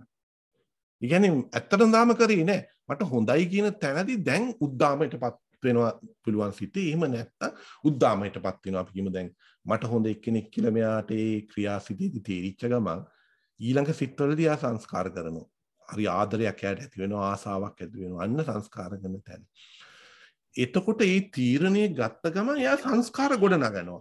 අපුණ්‍ය අපි සංස්කාර ලෝභයෙන් යනවා, එයාට ඇලීගෙන යනවා, කැමති වෙනවා. එයාගෙන තව හිතන්න. අන්න සංස්කාර ගොඩ නගනවා. දැන් මේ සංස්කාර ගොඩ නගන තැනට ආවොත් සිත කැළඹෙනවා. සමාධියක හිටින්නේ නැහැ. ඒක නිසා හැමතිස්සෙම 100න් අර දිහා බලාගෙන ඉන්නකොට අර විපාක සිත් ටිකේ අවබෝධ වුණොත් අනේ මේක නිසා මට සංස්කාර ගොඩ නැගෙනවා, මේක නිසා මට ලෝභය මගේ ලස්ස. එතකොට මේක ටිකක් ගැඹුරුයි ඔබට තේරෙමු. තැන් දෙකකින් අප්ඩේට් කරගන්න වෙනවා. දැන් අපි මුලදී බීච් එකේ රූපියත් බලාගෙන ඉන්න ගමන් Taman දන්නවා දකින්නකොටම මම මේකට ඇලී යනවා මගේ පැරාමීටර්ස් වලින්. ඒක සකස් වෙනවා. ටග්ගාල සංවර වෙනවා. හරියටම දැක්කොත් සංවර වෙනවා. ඒ කියන්නේ බුදුරජාණන් ඇයි සංවර වෙන්නේ? විද්‍යාවෙන්. එයා මේ විදිහට බණ අහලා තිබ්බොත් දැක්කම එයාට අවබෝධයි. ඔව් මට ආස කරන එක තමයි එතන හිටියේ. හැබැයි මං සංකාර කරේ නෑ. අර ඔබ කිව්ව වචනේ ඔබ පාවිච්චි කරන වචන ගොඩාක්ම හරි. ඒ කියන්නේ සංකාර කරන්න ගියේ නෑ. ඒ කියන්නේ මං අපුණ්‍ය අපි සංකාර කරන්න ගියේ නෑ. මම ඒක දැක්කාම දැක්ක තැනින්ම මගේ පැරාමීටර්ස් වල මම නොදන්න කමට මං ගලපගෙන තියෙන්නේ. මෙහෙම ගතියක් මගේ තියෙනවා. ඒක නිසා මං සංවරයි. එහෙම සංවර වුණ ගමන් එයාට හැබැයි දන්නව මේ ලස්සන රූපයක් මට කැමති කෙනෙක් මම හැබැයි මං කැමති කරන්න ගියේ නෑ. මම සංකාර කරන්න ගියේ නෑ. මම දැක්ක හරි දේ මම සංකාර කරන්න ගියේ නෑ. ඕක තමයි ජීවිතේ හැම දෙයකම වෙන හැට වෙන ක්‍රියාවලිය. කනටත් ඕකයි වෙන්නේ. මම සංකාර කරන්න ගියේ නෑ. මට අවබෝධ වුණා. මගේ දුර්වලකමත් එක්ක මට අවබෝධ වුණා. බුදුරජාණන් වහන්සේගේ ධම්ම කියලා කියන්නේ ඒකයි. ධම්ම බුදුරජාණන් වහන්සේගේ ධර්මය මම එතනට දැම්මා. මගේ තියෙන අඩුපාඩුකම් එක්ක එකතු වෙලා උඩට එන එකත් එක්ක බුදුරජාණන් වහන්සේගේ ධර්මය දැක්කම දැම්ම ගමන් මට ඒක අවබෝධ වුණා පෙනෙනදී. මම සංකාර කරන්න ගියේ නෑ මනසින්. සංකාර කරොත් තමයි මම නැවත නැවත ඔය වගේ රූප දකින්නකොට ප්‍රියයි මනාපයි කිය ලෝභසිත අපුඤ්ඤාපි සංකාර ගොඩනගන්නේ. එහෙම කරේ නැත්නම් එයාට මොකද වෙන්නේ? ඊට පස්සේ එයාට ක්‍රියාවක් හිතෙනවා. දැන් බීච් එකේ ඉන්නේ. එයාට හිතෙනවා ලස්සනයි කියලා දැන් හදාගන්න. ඊට පස්සේ විඥානයේ ලක්ෂණයක් තියෙනවා ගිහිල්ලා කතා කරනවා. කටින් කතා කරන්න ඕනි කියලා හිතෙනවා. දැන් මේ ඔක්කොම මුලාව තුල යන්නේ. මේ ඔක්කොම මේ ක්‍රියාවලියම යන්නේ දැන් මුලාව තුල. මේ ක්‍රියාවලිය මුලාව තුල. එයාට දැක්කම දැක්ක තැනින් එයාට තමන්ගේ අඩුපාඩුව දහමට ගලපලා එකපාර රූපය දැක ගන්න බැරි වුණා. ඒ දැක ගන්න ගතිය ටිකක් මම ඔබට ගැඹුරුව පැහැදිලි කරන්න ගියොත් ඔබට පැටලෙනවා. ඒක විඥාණයෙන් දැකගත යුතු ටිකක් තියෙනවා ප්‍රඥාවට ට්‍රාන්ස්ෆර් කරනවා. එතකොට ඒකට කියනවා අපි අවයානස් අවබෝධය තුරුණු විදියට අවබෝධය ගොඩනගනවා. ඇහෙන් රූප බලලා භාවනාවක් කරනවා කියන්නේ ඔකයි. ඒක ඉන්ද්‍රිය භාවනාව කියන්නේ ඒක. දැන් එතකොට හරි නාම රූපය දැක්කලා තාම සංස්කාර කළේ නෑ. සංස්කාර කළේ නෑ. එහෙමනම් මේ නාම රූපයට පස්සේද අවිද්‍යාව වෙන්න ඕනේ. නාම රූප අවිද්‍යා සංකාර කියන එකද? ඒක තමයි. ඔයා ඔය කිව්ව පටිච්ච සමුප්පාදයේ කෑලි කෑලි ගත්ත ටික ඔයාට තේරෙන විදිය. දැන් ඕකේ ඔයා වෙන වෙනම හොයන්න ගියොත් පටිච්ච සමුප්පාද ක්‍රියාවලිය ඔයාට එතන චක්කු විඥාණයට එක පටිච්ච සමුප්පාදයක් එන්නේ. ඒ ඔය චක්කු විඥාණයට එන පටිච්ච සමුප්පාදය තමයි අර අව්‍යාකත ස්වરૂපයෙන් විද්‍යාව දාලා කිව්වේ. ඒ විද්‍යාව තියෙන ස්වરૂපයට කිව්වට එතන විද්‍යාවක් එන්නේ නැහැ. මොකද එතන විද්‍යාවක් එන්නේ නැහැ සාමාන්‍ය කෙනෙකුට. ඒ විද්‍යාව දැන් විද්‍යාව කියලා මං යොදන එකනා කියන්නේ මේ රහතුන් වහන්සේට. දැන් අව්‍යාකත පටිච්ච සමුප්පාදය අර ඔයාට මං කිව්වේ විද්‍යාව එනවා කියන රහතුන් වහන්සේට මේ විඥානයේ වදිනකොට එයාට විද්‍යාව වෙලා ඉන්නේ පටිච්ච සමුප්පාදය. එතකොට එයාට එන්නේ සංකාර විඥාන නාම රූප සලආයතන පස්ස වේදනා කියලා. අව්‍යාකතයි කියලා කියනවා. විද්‍යාවත් එක්ක එයාට ආවේ. එයාට දැක්කාම දැක්ක තැනින් එයා සංවර වෙනවා. එයා රහත් වෙලා. ඒකට කියනවා අව්‍යාකත පටිච්ච සමුප්පාද. දැන් අපි ඉස්සෙල්ලා කතා කරේ ඒක ඔයා කිව්වේ මට තේරෙනවා මේක විද්‍යාව වගේ කියලා. ඒක තමයි වෙන්න ඕනේ. ඇහැට රූපයක් දැක්ක ගමන් විද්‍යාව එයාට පහළ වෙනවා. පහළ වුණ ගමන් එයා සංවර වෙනවා. අර සිත් තුනේම ওই වගේ පටිච්චසමුප්පාදයක් වෙන්නේ. විපාක සිත් ටිකක් තියෙනවා. විපාක සිත් ටික විද්‍යාවක් මත ගොඩ නැගිලා යන්නේ. ඒක විද්‍යාවක් මත. විද්‍යා ප්‍රත්‍යා කියන්නේ අපි ඒකට කියනවා සාමාන්‍යයෙන් විද්‍යාව කියලා කියන්නේ. හැබැයි මූලක 6යි තියෙන්නේ. ඒ විද්‍යාව තිබුණාට ඒ විද්‍යාව හරහා ඒ කෙනාට ප්‍රත්‍ය ස්වરૂපේ මං කියවර එළියෙන් ප්‍රත්‍ය ස්වરૂපයෙන් අවබෝධයක් ගොඩනගෙනවා සාමාන්‍ය කෙනෙකුට. අපි කියමු සාමාන්‍ය රහතුන් වහන්සේ නම් පරිපූර්ණයි. යාගේ විද්‍යාවෙන්ම සම්පූර්ණ. ඒකට යාට දැක්ක ගන්න ඉන්ද්‍රිය භාවනාවකින් රහතුන් දකින්නකොට සංවරයි. කැමති දෙයට අකමැති දෙයට කැමැත්ත වඩන්නත් පුළුවන්. කැමති අකමැති දෙයට උපේක්ඛාව වඩන්නත් පුළුවන් කියලා ඉන්ද්‍රියයන් එයා ඉන්ද්‍රියයන් වෙලා තියෙන. ඇස ඉන්ද්‍රිය වෙලා චක්කු ඉන්ද්‍රිය වෙලා රහතුන් වහන්සේ. ඒ කියන්නේ චක්කු ඉන්ද්‍රිය වෙනවා කියන්නේ යාගේ දකින්න දේවල් පින්බඳ යාට ඉක්මනට එන්නේ අවබෝධය. හැබැයි විපාක වෙන්නේ ඇහැට බීච් එකේ දකින්නකොටම අවබෝධයි යාට. ඒක තමයි ප්‍රගුණ කරගන්න ඕනේ. අපි කර යුත්තේත් ඒක. සාමාන්‍ය කෙනෙකුට ඒක දැක්කහම එයත් බලන්න ඕනේ ඊ රහතුන් වහන්සේට දකින්න තැනට ප්‍රගුණ කරනවා. දැක්කම ඉක්මනට අවබෝධය ගොඩනගා ගන්න. හැබැයි තාම ලෞකිකයි. ඒකට අපි කියනවා ලෞකික අවබෝධය. එතකොට දැක්කම යාට ඇති වෙන පටිච්චසමුප්පාදයේදී අපි සම්පූර්ණ විද්‍යාව කියලා දාන්නේ නැහැ. ඒක නිකන් විපාකයි. විපාක පටිච්චසමුප්පාදයක්. එතනද කියන්නේ සංකාර විඥාන නාම රූප සලආයතන පස්ස වේදනා. විපාක සිතක් කියලා කියනවා අපි. විපාක සිතක්. ඒ විපාක සිත තුළ එයාට අවිද්‍යාව තියෙනවා. තාම අවිද්‍යාව තියෙනවා. ඒ අවිද්‍යාව තියෙනවා. හැබැයි විපාකයි. විපාක ගුණපලියට එතන අවිද්‍යාව තිබ්බ පැලියට සංස්කාර කරන්න ගියේ නෑ. දැන් සාමාන්‍ය ලෞකික කෙනෙක් ගැන කතා කරන්නේ. එයාට අවිද්‍යාව තියෙනවා. ඒකට අපි කියනවා ඒ කියන්නේ දැන් ආශ්‍රව කියන්නේ සිත යට ඔය අනුසය වශයෙන් සිත යට කෙලෙස් තියාගෙනයි යා රූප බලන්නේ. එතකොට හැබැයි සිත විපාකයි විඳවන සිතක්. ඒ විඳවන සිතක් සංස්කාර කරොත් තමයි අපි කර්ම සකස් කරන්නේ. අපි සකස් කරන්නේ නිකන් අපි බලනවා රූපෙ දිහා. ඕනම කෙනෙක් රූපෙ දිහා බලනවනේ. ඒ සිත් පරම්පරාවම විඳවන සිත් විපාක සිත් තුනක් ඇති වෙනවා. කුසලයට ඇතුණත් අකුසලයට. ඒ තුන ඇතුළතම හැබැයි කුණු තියාගෙන තමයි අපි විඳවෙන්නේ තුන. ඒ කියන්නේ කුණු යට අර ස්ටේජ් එකකට තියෙනවා. ඒකට කියනවා ශාස්ත්‍රව. විපාක සිත් ඇති වෙනකොට ශාස්ත්‍රවයි. ශාස්ත්‍රව කියන්නේ ආශ්‍රව තියෙනවා. ආශ්‍රව කිව්වේ සිත යට සැඟ වෙලා ස්ටේජ් එකේ යට කුණු තියෙනවා. ඒව තියාගෙන අපි විඳවනවා. තාම අපි කරේ නෑ මොකුත්. ඇහැට විඳවනවා. විඳවනකොට විඳවන්නේ අවිද්‍යාව තියාගෙන විඳවනවා. අවිද්‍යාව තියාගෙන විඳවනවා. විඳවන තැන්වලදී අපි කරන්න ගියේ නෑ කිසි දෙයක්. මනසට එනකන් අපි කරේ නෑ වැරද්දක්. එහෙන් රූප බලන්න බෑ කියලා නෑනේ. රහතුන් වහන්සේත් රූප බලනවා, අපිත් බලනවා. වෙනසක් නෑ. අපිට විඳින අපි සංස්කාර කරන තැනට ජවන සිත් කියලා කියනවා. සංස්කාර කරන තැනදී තමයි අපි තීරණයක් වැරදි වැඩක් කරන්නේ. අන්න එතන වළක්ව ගන්න එක තමයි අපි කරන්න ඕනේ. ඒ නිසා අපි මේ දකින දේ පිළිබඳ අපිටත් අවබෝධයක් ආවට පස්සේ අපි ටග්ගාල නිහඬ වෙනවා. සංස්කාර කරන්න යන්නේ නැහැ. අපි හොඳ මට ආස කරන දෙයක් නේ අරගෙන කියලා ජවන සංස්කාර කරන්නේ නැතුව ඒක කරන්නේ නැතුව යන්නේ කොහොමද? අවබෝධය આવොත් විතරයි. අවියානස් ඒ දැක්කේ පිළිබඳ අවබෝධයක් ආවම එයා සංවර වෙනවා ටග්ගාල. එතකොට එයාගේ සිත හොය යන්නේ මම දැක්කනේ ගෑණික් තමයි. ඔව් ලස්සනයි. ගෑණික් තමයි. ලස්සනයි. එතකොට යාගේ සිත ඒ පිළිබඳ හොයන්න යන්නේ යා ගෑණිගේ කොණ්ඩේ දිගද මම හොයන්නේ කොණ්ඩේ දිගයි අත්පා සුදුද මූණ සුදුද කම්බුල් ලොකුද හිමික නාටත් ඒ වගේ ගෑණි කෙනෙක් දැන් දැන් ඒ ස්වභාවය ඔස්සේ සිත සකස රෝඳ ගහ යන්නේ නැහැ. එතකොට යා කුසල් සිත. තේරුණාද ඒක? ඒක තේරුණාද? ඔව් සාමාන්‍ය තේරුණා. දැන් මම හිතන්නේ ඊට වැඩිය එක්ස්ප්ලේන් කළොත් අමාරුයි මට ගැට් කරගන්න. හරිද? ඊට වැඩිය දැන් ඕකට අදිත් දැන් ඔගේ ප්‍රධානම හේතුව දැන් අර ස්ටේජ් එක යට වගේ ඒ වගේ අකුසල් තිතට දැන් ඔය ගතියට ඉස්සෙල්ලාම එන්න ඕනේ. මම හිතන්නේ සතිය දියුණු කරගන්න ඕනේ. ගොඩක් හැමදෙස්සම අවයානස් කියන එක තියාගන්න ඕනේ. හරියට හරි. අවයානස් කියන දේ නිකන් දකින්නවා පෙනෙනවා කියන තැන් වලින් බල ඉන්නවා. අවයානස් එකේ වැදගත් පෙනෙනවා ක්‍රියාසිට ඇවිදිනවා ජොගින් කරනවා දෙල්ලම් කරනවා. අවයානස් එක හරිම ඉම්පෝටන්ට්. අර තමා කැමති පැත්තට ප්‍රියයි මනාපයි කියලා පැත්තට එන තැනදී තමන්ගේ දුර්වලකමක් මතුවලා එන තැනට දහම දාන්න උන් ටක් කාලා. ඒක ලේසි නෑ. ඒක ලේසි නෑ.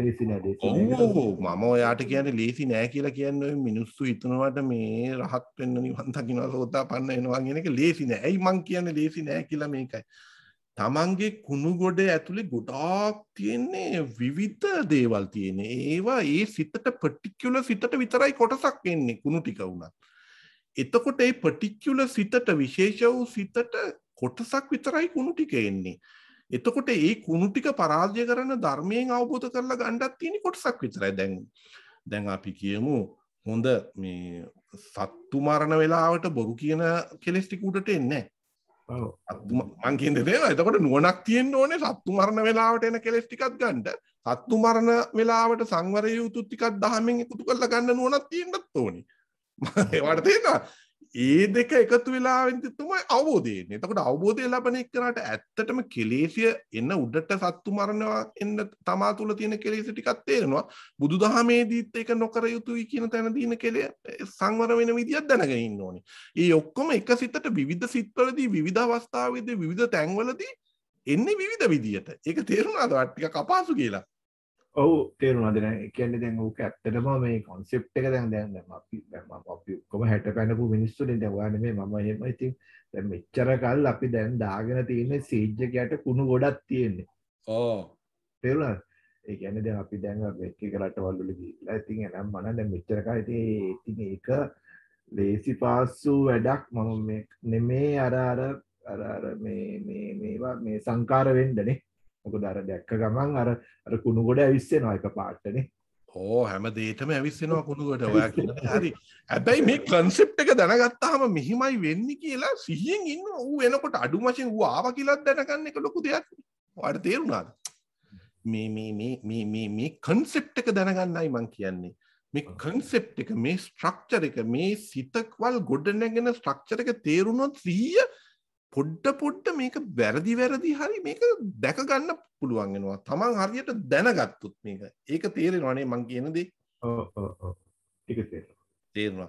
ඒ කියන්නේ මෙයා නානත්වතාවයනේ. නානත්ව කියන්නේ විවිධයි. දකින්න රූපත් විවිධයිනේ. බාහිරින් දකින්න රූපය විවිධ රූප දකින්නවා. ඒ විවිධ රූප අනුව ගොඩ නැගෙන සිත් වෙනස්. විඳවන සිත් විපාකයි. එක සිත විඳවනවා කියන්නේ. නමුත් මේ තමා තුලින් එන කුණු විවිධයි. තමා පුරුදු කරගත්ත දේවල් කුණු විවිධයි. ඒ කුණු වලට දැනගන්න ඕනේ මේ කුණු තියෙන බව දැනගන්නත් ඕනේ අවබෝධයෙන්. ඒ කුණු වලට හරියන්න ඇටැක් එක දෙන ධර්මයේ තියෙන ටිකක් මෙතනට ගහගන්න ගන්න ඕනේ. මේක ඇටැක් එකක්. එතකොට තමයි අරසිත අවබෝධ වුණා කියන්නේ. එතකොට නුවණින් අනිත්‍යයි කියලා දකින්න තැන නිකන් අනිත්‍ය රූපය අනිත්‍යයි ඒක නෙමෙයි වෙන්නේ මෙතනදී. එන්න කුණු ටික තේරුම් ගන්න ඕනේ ධාමයේ තියෙන ටිකෙන් මේකට කොහොමද ඇටැක් එකක් දීලා මේ සිතෙන් සංවර වෙන්නේ කියලා. එතකොට නිදුක් ඒ කියන්නේ ඉන්ද්‍රිය සංවර කරගන්නවා කියලා ඉන්ද්‍රිය ප්‍රගුණ වෙනවා ඉන්ද්‍රිය තත්ත්වයට චක්කු ඉන්ද්‍රිය වෙනවා කියන්නේ මෙන්න මේ එන කුණු ටිකක් දැනගන්නවා. ධර්මයෙන් මේ සිතට දාගත යුතු අවස්ථාවත් සිතට දැනගන්න ඕනේ. ඊට පස්සේ ඒකෙන් ඇටැක් එකක් දීලා සංවර වෙන්න ඕනේ. ඒ ඔක්කොම කරන්න බෑ 100 නැත්තම්. ඒකයි ඔයා කිව්වාගේ සිහිය වැදගත්. සිහිය වැදගත් නිකන් ඇවිදිනකොට ඇවිදිනවා ජොගින් කරනකොට කරන සිහියට වැඩිය වැදගත්. අර තමාගේ කෙලෙස් අවුස්සන එන විපාක වෙන සිත් පරම්පරාවට ධර්මීය දාලා ඇටැක් එක දීලා නිහඬ වෙනවටක් ගාලා. එතකොටයි සමාධිය දියුණු වෙන්නේ. ඇයි ඒක අවබෝධ වුණාට පස්සේ සංකාර කරන්න යන්නේ නැහැ. දැන් හරියට මේ පටිච්චසමුප්පාදයේ ඒ සිත සංකාර සිත කියලා හරියට බැලුවොත් පස්සට ගිහින් හිතුවොත් විඥානය ඇති වෙන්නේ මොකද්ද විඥානය කියන්නේ දැන් දැනගත්ත දේවල් ඇනලයිස් කරලා බාහිරට කියනවා මම එයාට ආදරී කියලා කියන්න යනවා. ඒ ඔක්කොම විඥානය කැමති තමා සංකාර කරගත්ත සිතුවිලි ටිකේ අවුට්පුට් එක. සංකාරපච්චය විඥාන කියලා කියන්නේ ඒ කියන්නේ රූප වේදනා සංඥා සංකාර කියන්නේ ඒ තමාට දැනගත්ත ටික ගිහින් විඥාන මට්ටමින් ගිහින් කියලා දෙනවා යාට මම ඔයාට ආදරෙයි මම ඔයාට කැමතියි දැන් විඥානයේ ෆයිනල් ඩිසිෂන් එක කරන්නේ විඥානේ දැන් විඥානයේ කොහොමද ගොඩ නැගුණේ කියලා බැලුවොත් සංකාර නිසා සංකාර කිව්වේ අර ඉස්සල්ලා ඔයා අර දාගෙන හිටියාගේ සිතුවිලි වල එකතුව ඒ සිතුවිලි වල එකතුවේ සංකාර වලින් එකතුවෙන් ගත්ත තීරණය තමයි චේතනාවත් එක්ක හරියට කියනවා මම ඔයාට වචනින් කරන්නේ දැන් මේ මම සංකාරවල සිත් දැන් සංකාරය තිබුණේ කොහමද ආපස්සට කියලා බැලුවොත් සංඥානික නිසා වේදනා රූප ඇහැට ආපු අරමුණ රූප අරමුණ ඒ අරමුණ ඔස්සේ සංකාර කරගෙන මොනවා හරි Tamanට කැමති දෙයක් කරන්න ගියා වේදනා සංඥා සංකාර විඥාන මේ කොටස වැදගත් එතකොට හිතලා බලනවා සංකාර කොට නැකනේ කොහමද අනේ මම මේ සංඥා වැඩියෙන් අරගත්තා ඒ දැකපු රූපය තුල මම වැඩිපුරම වැරදි ආකාරයෙන් මට පුරුදු කරලා තියෙන සංඥා ටික ඇති වුණා. ඊට පස්සේ මේ සංඥා නිට්ටයද? සංඥා නිට්ටය නෑ සංඥා අනිත්‍යයිනේ. සංඥා කොට නැගුණේ කොහොමද? මට මුලදී දැකපු ගමන් අර එයාගේ රූපය පිළිබඳ මට නොදන්නකම නිසා මම මේ සංකාරයක් හදන්න ආවා. ඒක මට දැකුණා පොඩි සතුටු වේදනාවක්. එතකොට මේ වේදනාව නිට්ටයද? ඒකත් අනිත්‍යයි. එතකොට මේ දැකපු අරමුණ මම විසින් හදාගත්ත සිටී අරමුණ රූප අරමුණ ඔස්සේ මම හදාගත්ත අරමුණ නිට්ටයද? ඒකත් නිත්‍ය නෑ ඒක අනිත්‍යයි. එහෙනම් මේ ගොඩ නැගිච්ච සිත මට නොදන්න කමක් නිසා නිත්‍ය කරගත්තේ මම නේද කියලා ඔන්න නුවණින් විමසනවා. නිකන් ඉන්නකොට විමසන්න පුළුවන්. දැන් මම මේ කිව්ව විදිහටම සිත කඩලා බලන්න පුළුවන්. සංකාර ගැන නොදන්න කමක් තිබ්බා. ඒකයි අවිජ්ජාව කිව්වේ. සංකාර ගැන නොදන්න කමක් නිසා අවිජ්ජාව නිසා මම විඥාණයෙන් වචනින් කියන්න කරන්න සිතන්න මම වචනින් යාට ආදරේනි අනම්මනම් කියලා කියන ගත්තේ ඇයි මේ සංකාර. මේක තුණු සිතුවිලි බව මං අර විපාක වෙන තැන නොදන්න කමක් මට තිබ්බා. ඒ නොදන්න කම මෙතනට ආවිල්ලා මම සංකාර කරනවා. ඒ නිසා මම සංකාර ඇති වෙන සිතුවිලි ඇති වෙනකොට එතන නොදන්න කම ආපු ගම අවිජ්ජා පත්‍ය සංකාර වුණා. ඒ සංකාර ගොඩ නැගුණේ මොකක් කුමන හේතුවක් නිසාද මම මේ රොන්ද ගහලා අර වැඩියෙන් මේ සංඥා අල්ලන්න ගත්තා. එයා ගැන හිතන්න ගත්තා ඒ පුද්ගලයා ගැන. සංඥා වැඩි වෙන තැනට සංකාර ප්‍රබල වෙලා මං ටක් කාලා ඇක්ට් කරන්න ගත්තා. එහෙනම් මේ සංඥා ටික මම කොහින්ද ආවේ? අන්න සංඥා ඇති කරන ගතිය එනකොට සිත ඇතුලේ අනුසය තියෙන කෙලෙස් ගැන හිතන්න පෙළඹුණා. දැන් මුලදී මොකද උනේ? අනේ මුලදී මට නිකන් යන්තම් වේදනාවක් වගේ තමයි ආවේ. ඒක ප්‍රගුණ කරේ මේ සංඥා කියන හෙන හුරුව ටික. ඒ ටික කොහෙද තිබ්බේ? මගේ ළඟමයි තිබ්බේ යට හැංගිලා තිබ්බේ. ඒවා උඩට අරගෙන සංඥා කළා අර අවිජ්ජාවෙන් ස්ටේජ් එක ඇතුලෙන් ආවාම නිසයි මම සංකාර කරේ. දැන් හිතන්න බලනවා. ඊට පස්සේ බලනවා බාහිර කොහොමද ඇහැ නිට්ටයද කියලා බලනවා. ඇහැ මට ඒ වෙලේ තේරෙන්නේ නැහැ නිට්ටයද අනිත්‍යද කියලා. බැලපු රූප මට නිට්ටයද අනිත්‍යද කියලා තේරෙන්නේ නැහැ මේ මොහොතේ. හැබැයි මට තේරෙනවා මගේ සිත අනිත්‍යයි කියලා. තමාගේ පැත්තටම කැරකෙනවා. මේ මොහොතේ බැලුවොත් අනේ අර දැකපු රූපේ අනිත්‍යයි කියලා ඒ සිත ඇතුළේ තේින්න දෙන්නේ නැහැ.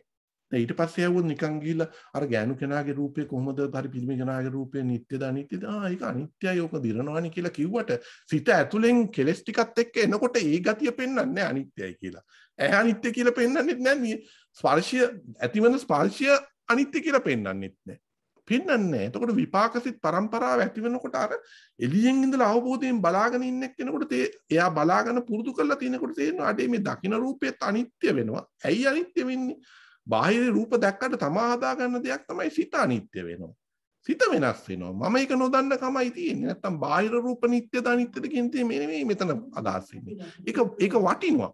ඒක තවත් විස්තර කරන්න පුළුවන්. එහෙම නිසා තමයි මේ සිත අනිත්‍ය වෙලා යන්නේ කියලා. නමුත් ඊට වැඩිය තමා දෙසට ඇවිල්ලා තමාගේ මේ සිතේ ස්වરૂපේ තමාම දැක් ගන්න බලනවා.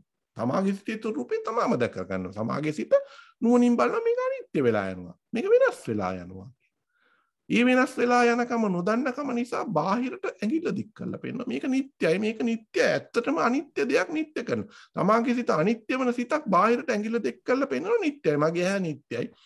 ඒ රූපය නිට්ටය බව අපිට නොදන්න කමකින් උඩට ගෙනලා පෙන්නනවා. ඒ ටික තේරෙනවද කන්සෙප්ට් එක? ඔව් තේරුණා සාමාන්‍යයෙන් ඒ කියන්නේ 100% නෙමෙයි. නමුත් දැන් මට මෙතන තියෙන short and sweet මෙතන පොඩ්ඩක්ම concentrate කරන්න තියෙන්නේ අන්නේකෙම awareness එකයි. හරි සංකාරයකයි විඥානිකයි.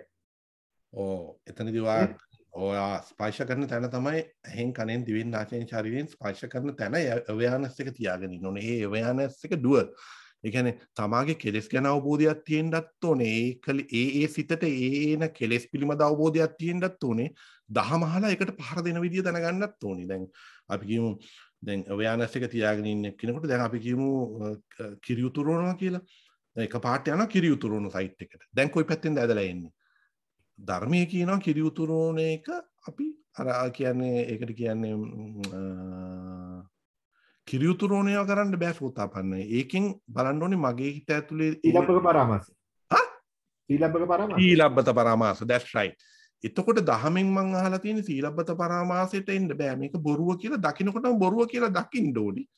අනිත්‍යයි කියලා දැක්කේ නෑ කිරි උතුරණ එක. අනිත්‍යයි කියලා දැක්කේ නෑ.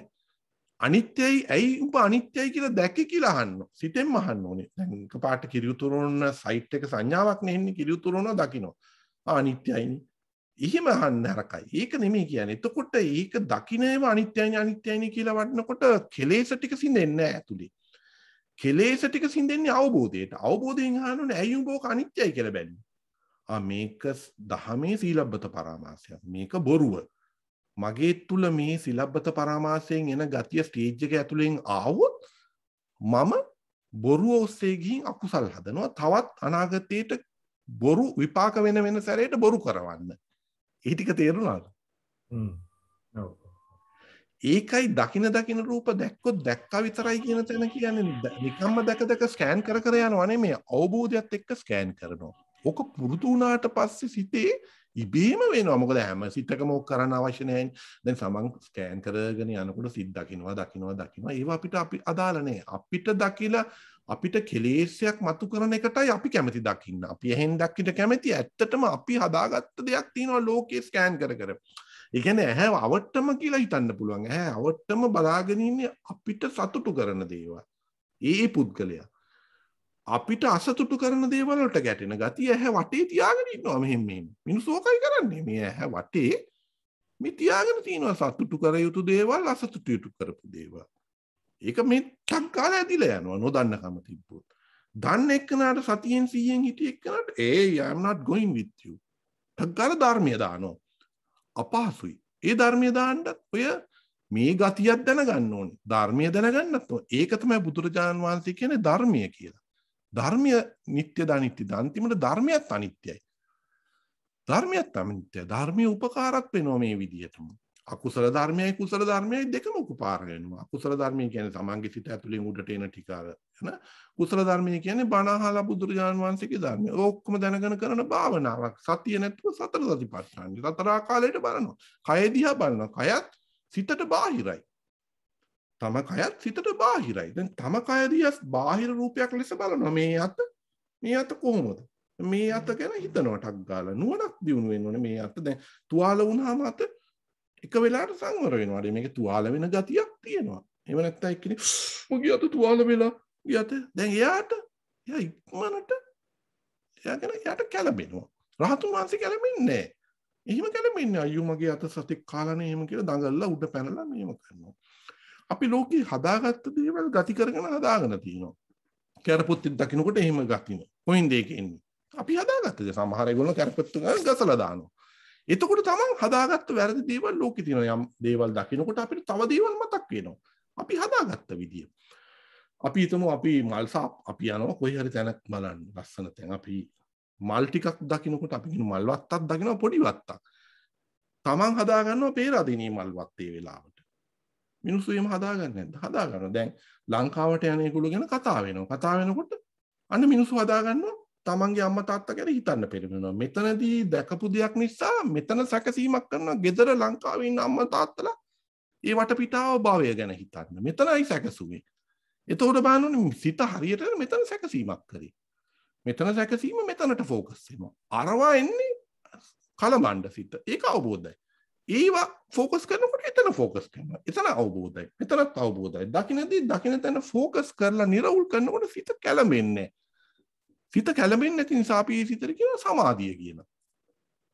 ඒ තිරේ සමාධිය. ආර්ය සමාධිය දියුණු වුණා කියලා. ආර්ය සමාධිය දියුණු වෙනවා මාර්ගසිතකට ආවා කියලා. මාර්ගසිතකට ආපු කෙනෙක් ඉස්සෙල්ලෙන්න ඕනේ මාර්ගසිතට. මාර්ගසිතකට ආපු කෙනෙක් ওই විදිහට බලන්නේ. එයාට සමාධියක් තියෙනවා. එයාට දකින්න දේ පිළිබඳ සමාධියකින් දකිනවා. ඔන්න ඔය පොඩි සමාධිය. සමාධියයි වැදගත්. මාර්ගසිතකට එන සමාධියට ගන්නයි අපහසු. ඒකටයි විදර්ශනා වඩනවා කියන්නේ. දැන් හොඳ දේවල් දැක්කොත් දැන් අකුසල්නේ මං කිව්වේ. දැන් හොඳ දේවල් කියන්නේ කුසල්. දැන් එක්කෙනෙක් මේ අත ගහන්න හරි මොන හරි දානයකට එන්න කියලා කඩනට ඇහෙනවා. යන් අපි දානයක් තියනවගම හොඳ දේවල්. දැන් ඒක ෆිල්ටර් කරගන්න ඕනේ. අකුසල් තියෙන කෙනා අපෝ මට වෙලාවක් නෑ දානෙට එන්න. මට බෑ බණ අහන්න. මිනිස්සු කියන්නේ ඒකද ඇහෙන්න එක්කෙනෙක් ඇවිල්ලා ආර්දනා කරනවාද බණක් තියනවා යන් කියලා. දහම පුරුදු කරගෙන සතුටින් ඒ කුසලය. ඒක කුසලයේ අරමුණ ගන්නවා ටක් ගාලා හිතට. බුදුරජාණන් වහන්සේ ඒකේ පා කියන්නේ මොකද ඒක කුසලය. ඒ කුසලයක් අරන් Tamanට සතුටක් දැනෙනවා. ඒක තමයි සෝමනස්ස සහගත ඥාන සම්ප්‍රයුක්ත කුසල් සිත්. විදර්ශනා විදර්ශනාව දහම අවබෝධ තුනේ කුසලයක් ගොඩ නගනවා. එතන ඒ එනදී යාට කුසලයක්. සතුට තුල කුසලයක් ඇති වෙනවා. හැබැයි අවබෝධයකින් ඒ කුසලය ආවේ. ඒ කුසලයේ අවබෝධයකින් යාට ආවේ. කුසලයේ වෙනස් වෙන ස්වභාවයත් එයා දන්නවා ඒක. ඒ නිසා යාට අවබෝධයකින් අනිත් මිනිහට ටක් ගාලා අර ස්ටේජ් එකේ යට හිටියේ කුසල් පුරුදු කරලා නැහැ. එයාට මේ ධම ආවරණය වෙලා තියෙනවා. එයා කැමති නෑ මේ වචන වලට. මට වෙලාවක් නෑ මම එන්නේ නෑ. මට අර වැඩ තියෙනවා මේ වැඩ තියෙනවා. මොකටද මට බණ අහන්න ඉන්නේ? කවුද ඔය බණ අහන්නේ මොකටද? නිවන් දැක්ක මිනිස්සු ඉන්නවා නිවන් දකින්න පුළුවන්ද? අන්න ප්‍රශ්නේ. එයාගේ කැළඹුණේ ආරක. ධම ආපු එක ඔව් අක්කේ මං එන්න. මට වැඩ තියෙනවා තමයි ඒ වුණාට මං සතුටුයි බණ අහන්න කියලා. එතනට ගියාම තව කුසල් සිත් පහළ වෙන්නේ ධර්ම ශ්‍රවණය කරනකොට. ඒ හැමතැනම ධර්ම ශ්‍රවණය කරන්න අවබෝධයක් දියුණු වෙන්නේ. දැන් සූත්‍රයක් ඇහුවාම වුණත් පොඩි කොටසක් තමයි මේ වගේ හොඳට ස්ට්‍රක්චර් කරලා නොකියන්න පුළුවන්. නමුත් මේ දහම ඇහුවට පස්සේ එතනිත් කරන්නේ අවබෝධයක් දියුණු වෙන්නේ. පොඩි සූත්‍රයක මොන සූත්‍රයක ඇහුවත් තමාට වාසිදායක විදියටයි තමන් හදාගන්නේ. ඇයිනදී බැනහුවාම තමන් බලන්න ඕනේ මෙන්න මේ විදියට මෙන්න මේ ස්ට්‍රක්චර් එක ඇතුලේ වැටිලා මේක කොහොමද අවබෝධය දියුණු වෙන්නේ. ඒක නිසා සූත්‍ර බණ අහනකොට හැමතිස්සෙම බලන්න ඕනේ මේ ඉන්ස්ටන්ස් ඒ කියන්නේ මේ අවස්ථාවෙන් තමන්ගේ අවබෝධය දියුණු වෙන ප්‍රමාණය. ඒක තමන්ගේ අවබෝධයකට එම සූත්‍ර දේශනාව පාවිච්චි කරන්න ඕනේ. ඊට පස්සේ ඒක අරගෙන යන්න ඕනේ. අරගෙන යනවා කියන්නේ ධාරණය කරගන්න. ධාරණය කරගන්නේ මොකටද? අර සිතකට එනකොට මේක දාන්න පුළුවන් වෙන්න ඕනේ. ඒකයි අර ඔබ කිව්වේ ටිකක් වයසයි එහෙම කියන එකද අපිට මේ ප්‍රශ්නේ තියෙනවා. ඒක නිසා ඉක්මනට මේ දහම අල්ලගන්න ඕනේ. අල්ලගන්න ඕන කියන්නේ මේ නිකන් භාවනා කර ඉඳලා නිකන් බනහා ඉඳලා දැන් බලන්න මේකේ තියෙන අපහසු නෑ. පුරුදු වුණාම ආර්ට් එක අල්ල ගන්නවා. එක සිතකට වැටි මේක පුරුදු වෙනවා. මොකක්ද අවශ්‍ය 100. දැන් මේ නොකා ඉඳලා දැන් නෑ කනකොට කනවා. බොනකොට බොනවා. සින්දු කියනකොට සින්දු කියනවා. පැනලා යන්නෙත් නෑ. මේ ලෞකික ලෝකයක ජීවත් වෙන ගමන් දේශනා කරපු දහම බුදුරජාණන් වහන්සේ කිව්වේ නෑනේ මහාන වෙන්න. හැම කෙනාටම අපි මේ ඇහැ පංච ඉන්ද්‍රිය හසුරුවමින් කරන භාවනාවක් මේක. ඒක තමයි බුදුදහම. ඇත්තටම මේකයි බුදුදහමේ භාවනාව කියන්නේ. මේ මම කිව්ව දේ තමයි බුදුදහම. මේක තමයි භාවනාව. පංච ඉන්ද්‍රියෙන් මනසට වදින් ඉන්පුට් වෙන්නේ නැති බුදුදහමක් තියෙනවද කොහෙවත්? මනුස්ස ලෝකෙට. නෑ. පංච ඉන්ද්‍රියෙන් මනසෙන් ඉන්ද්‍රියන් සංවර කරගන්නට වැඩිය භාවනාවක් මේ ලෝකෙ බුද්ධ දේශනාවේ මට කියන්න. ඉන්පුට් එක එතනින් එන්නේ. ඉන්පුට් එක එතනින් එන්නේ. ඔය දොරවල් හයට. දොරවල් හයේ මනස ඉන්නවා මන ඉන්ද්‍රිය වුණා කියනවා. මන ඉන්ද්‍රිය වෙන තැන මන ඉන්ද්‍රිය වෙවි ස්ටේජස් වල යනකොට එයාට ප්‍රඥා ඉන්ද්‍රිය වුණා කියලා. අන්න ඉන්ද්‍රිය ප්‍රත්‍ය. ඉන්ද්‍රිය වෙන විදිය. ඔය හැම දෙයකටම අර ස්ට්‍රක්චර් එකට ෆෝස් එකක් එනවා. මං කිව්වේ මේ ෆෝස් එක ඡන්ද චිත්ත වීර විමර්ශා කියලා අර ප්‍රත්‍ය ස්වරූපයෙන් ධම් එකක් දෙනවා. මේ විදියට ධර්මයේ තුලින් ඔයා බලන්න ඕනි ඡන්දයෙන්. කුසල් කරන්න ඔයාට ඡන්දිය තියෙන්න ඕනි. එහෙම නැත්නම් අර මිනිහා අර දැන් කුසලයට බනහන්න යන්නේ. මේ මිනිහාට ඡන්දිය නැහැ. කුසල් කරන්න ඡන්දිය නැහැ. ඒ කියන්නේ මේ මිනිහාගේ සිත ගොඩ නැගෙන තැනට මේ මිනිහා ඡන්දිය කැමැත්ත කුසලයට ඡන්දිය වීරිය ගොඩ නැගලා නැහැ. මේ මිනිහාට මේ විදියට බනහලා නැහැ. ඒක අහපු දේ තේරුම් අරගෙනත් නැහැ. මේ අහපු දේ අහලා තේරුම් ගන්න ලේසි නෑ. මේ කියන දේ තේරුම් ගන්න කී පටක් මේක හඬපටි අහන්න ඕනේද මිනිස්සු? මම දන්නවා සමහර අය කියන රීවයින් කර අහනවලු. ඒක තමයි හරි. මේක අහලා ඔබ කිව්ව විදිහට ප්‍රායෝගික ජීවිතේට දාගන්න එපේ. අමාරුයිනේ. අමාරු නැත්තම්. ඒකයි මේ මාර්ගඵල ලබනවා නිවන් දකින්නවා කියන්නේ ලේසි නෑ. ලේසි නෑ. හැබැයි අපහසුත් නෑ. මේ ස්ට්‍රක්චර් එක හරියට දාගෙන සසරේ මේක තේරුම් ගත්ත මිනිස්සෙක් කරන එක පැත්තකින් දාමු මේ ස්ට්‍රක්චර් එක ඔලුවට දාගත්තොත් මේ ක්‍රියාවලිය මෙන්න මෙහිමයි වෙන්නේ කියලා එයා මං අර කිව්වේ චතුරාර්ය සත්‍ය දිනක අවබෝධ කරනවා. එයාට මේ මම ඉන්නවද මම යනවද කියන දේ ඉබේම මේ වර්තමාන සිත තුළ තේරෙන්න ගන්නවා. තේරෙන්නේ අවබෝධයකින්. ඊට පස්සේ එයා මේ ප්‍රත්‍ය විස්තරي දන්නවා මේ ඡන්ද චිත්ත වීර විමර්ශා කියලා. මෙහෙම මේ සිත ඇත්තටම ශක්තිය ගැන කතා කරොත් ඔයාලට තේරෙනවා ඇති මේ සිත කියන්නේ නිකන් හටගන්නේ මේ වටින් ඌට පොඩි ෆෝස් එකකුත් දෙනවා මේක කුණු පැත්තට ඇදගෙන යන්න. භවයට අදින්න. භවයට ඇදගෙන යන්න. භවය ඇතුලේ තියන්නමයි මේ සිතට ෆෝස් එකක් එනවා කර්මයයි අරකයි මේකයි. වැරදි පැත්තට අකුසල් කරවන්න දෙන්නේ නැති ගතිය. ඌ පුරුදු කරලා තියෙන්නේ භවය ඇතුලේ මේ ඉන්න. භවයෙන් එකට ගන්න භවයෙන් එළියට යනකොට අපචය කියලා වචනේ පාවිච්චි කරනවා. අපචය භවයෙන් එළියට නිවන පැත්ත අනිත් එක අවචය. අවචය කියන්නේ භවය ඇතුළම තියන්න බලනවා. ඌගේ අර ප්‍රත්‍ය ශක්තිය කරන්නේ මේ සිත ගොඩනගනග භවය ඇතුලේ තියන්න බලනවා. සිත ගොඩනගනග භවය ඇතුලේ තියන්න ගන්නවා. ඒක අවබෝධ කරගන්න බෑ සංඛාර කරාට පස්සේ සිතේ. සංඛාර වෙන්නේ ඉස්සෙල්ලා ඇහැට වදිනකොට, පේනකොට, ඇහෙනකොට ඒ තැන්වලදී තේරුම් ගන්න ඕනේ. විපාක වෙවි එන තැන්වලදී. තේරෙනවද කියන දේ? ඔව් සාමාන්‍ය තේරෙන අදිත්‍යයන් දැන් අපි හිතමු දැන් මේ ස්පර්ශ ඥානෙ ඉන්ද්‍රිය පහදන්න ඇරලා මන ඉන්ද්‍රියද අපි නිකන් ඉන්නවා. එතකොට අපිට හැස් තියාගෙන ඉන්නවා කියන අපිට මොකද ඇහෙන්නේ නැහැ. ඔව් මොලේ වැඩ කරනවා පරණේවයි දැනෙනේවයි ඉන්සිකියෝ ඉස්සරහට හරිද? ඒ තත්ත්වය කොහොමද ස්ටිමියුලේට් වෙන්නේ? ඒ කියන්නේ සමාධිය මදි කරනවා.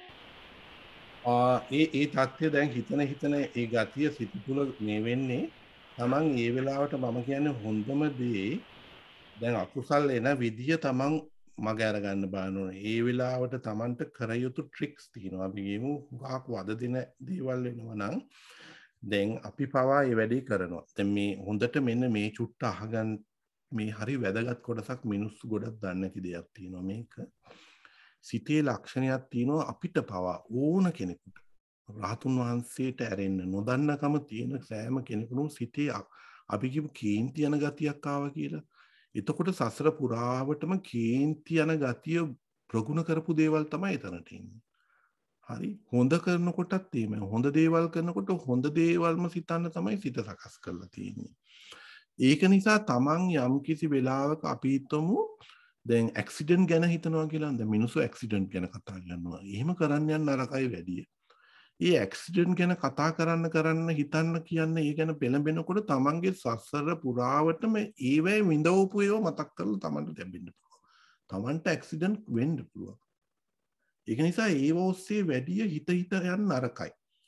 ඒ කියන්නේ අපි කියමු යම් කිසි අනතුරක් වුණ කෙනෙක් ගැන හරි බාහිර කෙනෙක් ගැන හරි වැඩිපුරම ඒව ගැන හිතන්න සසරේ ඒවා වෙච්ච තැන්වලදී හරි තමාට නැවත විපාක කිරීමේ හැකියාවක් තියෙනවා. මම ඒකයි සිත භයානකයි කියන්නේ. සිත වැරදි දේවල් සමාජයේ වැරදි දේවල් ගැන වැඩි හිතන්න යන්න නරකයි. වැරදි දේවල් දකින්න වැඩි ආස කරන්න නරකයි. මිනිමරණේව ගහනේව ඒව Taman දකින්න වැරදි ඒවා කියන්නේ අජිත් ඒවට Tamanට සිද්ධ වෙච්ච පරණ සිදුවේ නෝනුයි. හරි වර්තමානයේ සිදුවෙන තමන්ගේ ප්‍රශ්නයි ඉදිරියේදී සිදුවේ හැකි දේවලුයි. හරි එතකොට අසාධාරණ ඉතින් ඒවට ඉතින් අපි ඉස්සර හරියට ගැටුණානේ. අපි කියන්නේ මම එහෙම ඉතින් හරි අසාධාරණයට ඔය මේවට එහෙම ඉතින් අපි හරියට ගැටුණා. ඉතින් ඒ තත්ත්වේ හරි අමාරුයි වැඩ පවත්වා ගන්න තාමනේ. ඒවා දකින සැරේට මම කිව්වේ දහමයට හොඳ දේවල් මතක් කරගන්න එක තමයි කරන්නේ. ඒක ක්‍රමයක්. ඒවැයෙන් පැනලා යන්න බැරි හැම තැනම තමා කරපු හොඳ දේවල් සිහිකරනවා. එතකොට ආයේ චිත්ත පරම්පරාව හොඳ දේවල් මතු කර සකසනවා. හොඳ දේවල් මතු කරගෙන සකසනවා. හැමදාම මිනිස්සු වැරදි කළා නෑනේ. ඒ වෙලාවට සිත වැරදි දේවල්, හොඳ දේවල්, සිත සතුටු ඇති කරන දේවල්, උදව් කරපු දේවල් හැම දෙයක්ම සිත අර පැත්තට ඇදිලා දෙන්නේ නැතුව හොඳ දේවල් මතු කරගන්නවා. එතකොට සිත හොඳ දේවල් පැත්තෙම යොදවන්න දෙනවා. එහෙම නැත්නම් අර වැරදි දේවල් පැත්තෙම එල්බීගෙන ඒක ඇතුළටම බැහැගෙන ඒවම හිතන්න ගියාම සකස් කර දෙන්නෙම සිත් පොලිමටම දෙන්නේ තමන්ගේ සිත කලකිරීමට පත් වෙන දේවල්. එහෙම නැත්නම් ඒ වෙලාවට පොඩ්ඩක් සති භාවනාව, සමථ භාවනාව කරනවා චුට්ට වෙලාවට. ගාක් කරදරනම් පොඩි භාවනාවක් කරනවා අරමුණක් අරගෙන. අරකට කොහොම හරි හැම ධෛර්යයක්ම දාලා ඒකෙන් මැඩ පවත්වනවා. එහෙම නැත්නම් වෙන වැඩක් කරන්න යනවා ඒ වෙලාවට. පොඩි වැඩකට යෙදෙනවා. අරවා එතකොට හිතෙන්නේ නැහැ නේ අර වැඩට යොමු වෙනවා. ඒ වෙලාවට ඒක යටපත් කරන ගමන් මේක රබර් බෝලේ වගේ ආයෙ උඩට එනවානේ. ආයෙ උඩට එන සැරේටම තමන් ඒක වීර්යයෙන්ම යටපත් කරන ගතියකුත් තියෙන්න ඕනේ. යටපත් කරනකොට ටික වෙලාවකින් තේරුම් අරගන්න බැරි නින්දානේ උඩට එන්නේ තේරෙන්න ගන්නවා. ඊට පස්සේ මේකේ ආදීනවේ හිතනවා. ඇයි මෙහෙම දේවල් උනේ? මේවා නිත්‍යද? මේක නිත්‍ය නෑ. දැන් මම වෙච්ච දෙයක් අල්ලගෙන නිත්‍ය කරගෙන මට නිත්‍ය කරගෙන මම තැවෙනවා. මම අකමැත්ත ගොඩ නගනවා. ඒක වෙලා ඉවරයි. ආයෙ තවදුරටත් ඒ වගේ දේවල් වෙන්න දෙන්නේ නැහැ. ඒව ඉවරයි. එතකොට එතන සිත අනිත්‍ය වුණා. මෙතනදී තව මං ගොඩ නගන මෙතන සිතත් අනිත්‍යයි කියලා අනිත්‍ය භාවනාව කරනවා. අනිත්‍ය ස්වરૂපෙනේ කරන්නේ. රූප දකින්න දේ අනිත්‍යයි. ඇහෙන දේවල් අනිත්‍යයි. අපි නොකියුවට ප්‍රඥාවෙන් බලනවා කියන අනිත්‍ය ස්වභාවය බලන්නේ. අවසානයේ අරමුණ රූපේ අනිත්‍ය ස්වභාවය දැකලා තියෙන්නේ. අනිත්‍ය ස්වභාවය දැකලා තියෙන්නේ නිකම් මේ වෙනස් වෙනවනේ කියන අනිත්‍ය ස්වභාවය නෙමෙයි ප්‍රඥාවකින් දැකපු අනිත්‍ය. අවබෝධයත් තුලින් දැකපු අනිත්‍යය බුදුදහමේ අනිත්‍ය කියලා කියන්නේ. තමන්ගේ සිත තුළ ආයේ වලට එන්න බෑ. අවබෝධයකින් අනිත්‍ය ස්වභාවය දැක්කට පස්සේ ඒහා සමාන දේවල් හරි ඒ වගේ දේවල් දිගින් දිගටම එන්නේ නැහැ. දැන් හිතට කරදර වෙන දෙයක් එනවා නම් අතීතේ වෙච්ච දෙයක්නේ. ඒ වෙච්ච දේ තුල යථාර්ථය තේරුම් ගන්න බලනවා හිතට ආවනම් ඒක අරගෙන ඒක ඇනලයිස් කරනවා. ඇනලයිස් කළා විඥාණයෙන් ට්‍රාන්ස්ෆර් කරනවා ප්‍රඥාවට මේක වැඩ කරන්නේ නැහැ තමයි. මේ ගැන හිතුවත් වැඩක් නැහැ නැතුවත් වැඩක් නැහැ. පාඩු වෙන පාඩු වුණා. දැන් ඉදිරියට ජීවත් වෙන විදිය මෙතනදී වැඩක් නැහැ. ඒක එනේන සැරේට අර අවබෝධය දානවා. එනේන සැරේට අවබෝධය දානවා. ප්‍රගුණ කරපු අවබෝධය. ඇලෙන දේවල්, ගැටෙන දේවල්, පාඩු විඳපුව ඕන දෙයකට දාන්න පුළුවන්. මුණ අනතුරු ඕන දෙයකට දා. ඊට වැඩිය දෙයක් ඇත්තටම නැහැනේ. සිත අනිත්‍ය වෙලා ගිහින් ඉවරයිනේ. ඇත්තටම යථාර්ථය බැලුවොත් ඒව ගැන උඩ අරගෙන වැඩක් නැහැ. ඒව අරගෙන උඩ අරගෙන වැඩක් නැහැ කියලා Tamanට තේරුම් ගන්න තරමට නුවණ දැඩි කරගන්න ඕන. නුවණින් විමර්ශනය කරන ශක්තිය වැඩි කරගන්න ඕන. ඒ ප්‍රත්‍ය ඔස්සේ සිත ගොඩනගන ශක්තිය වීර්ය සමාධියකට එන විදියට වීර්ය කරන්න. වීර්යයෙන් ඒව මැඩ පවත්තන්න. නැත්තම් පැනලා යන්න ඕන. නැත්තම් වෙන දෙයකට යොමු වෙනවා. එන සැරේට වෙන දෙයකට යොමු වෙනවා. ඊට පස්සේ හොඳ දේවල් මතක් කරනවා. ඔය සෑහෙන ක්‍රම වලින් ඒක උඩට එන ගතිය මර්ධනය කරන්න ඕනේ. ඒව ඔස්සේ දිගින් දිගටම ඇදී යන ගතිය මර්ධනය කරන්න ඕනේ. මර්ධනය කරන වීර්යය තියෙනවා. දැන් හැම මිනිහෙකුටම ප්‍රශ්න තියෙනවා.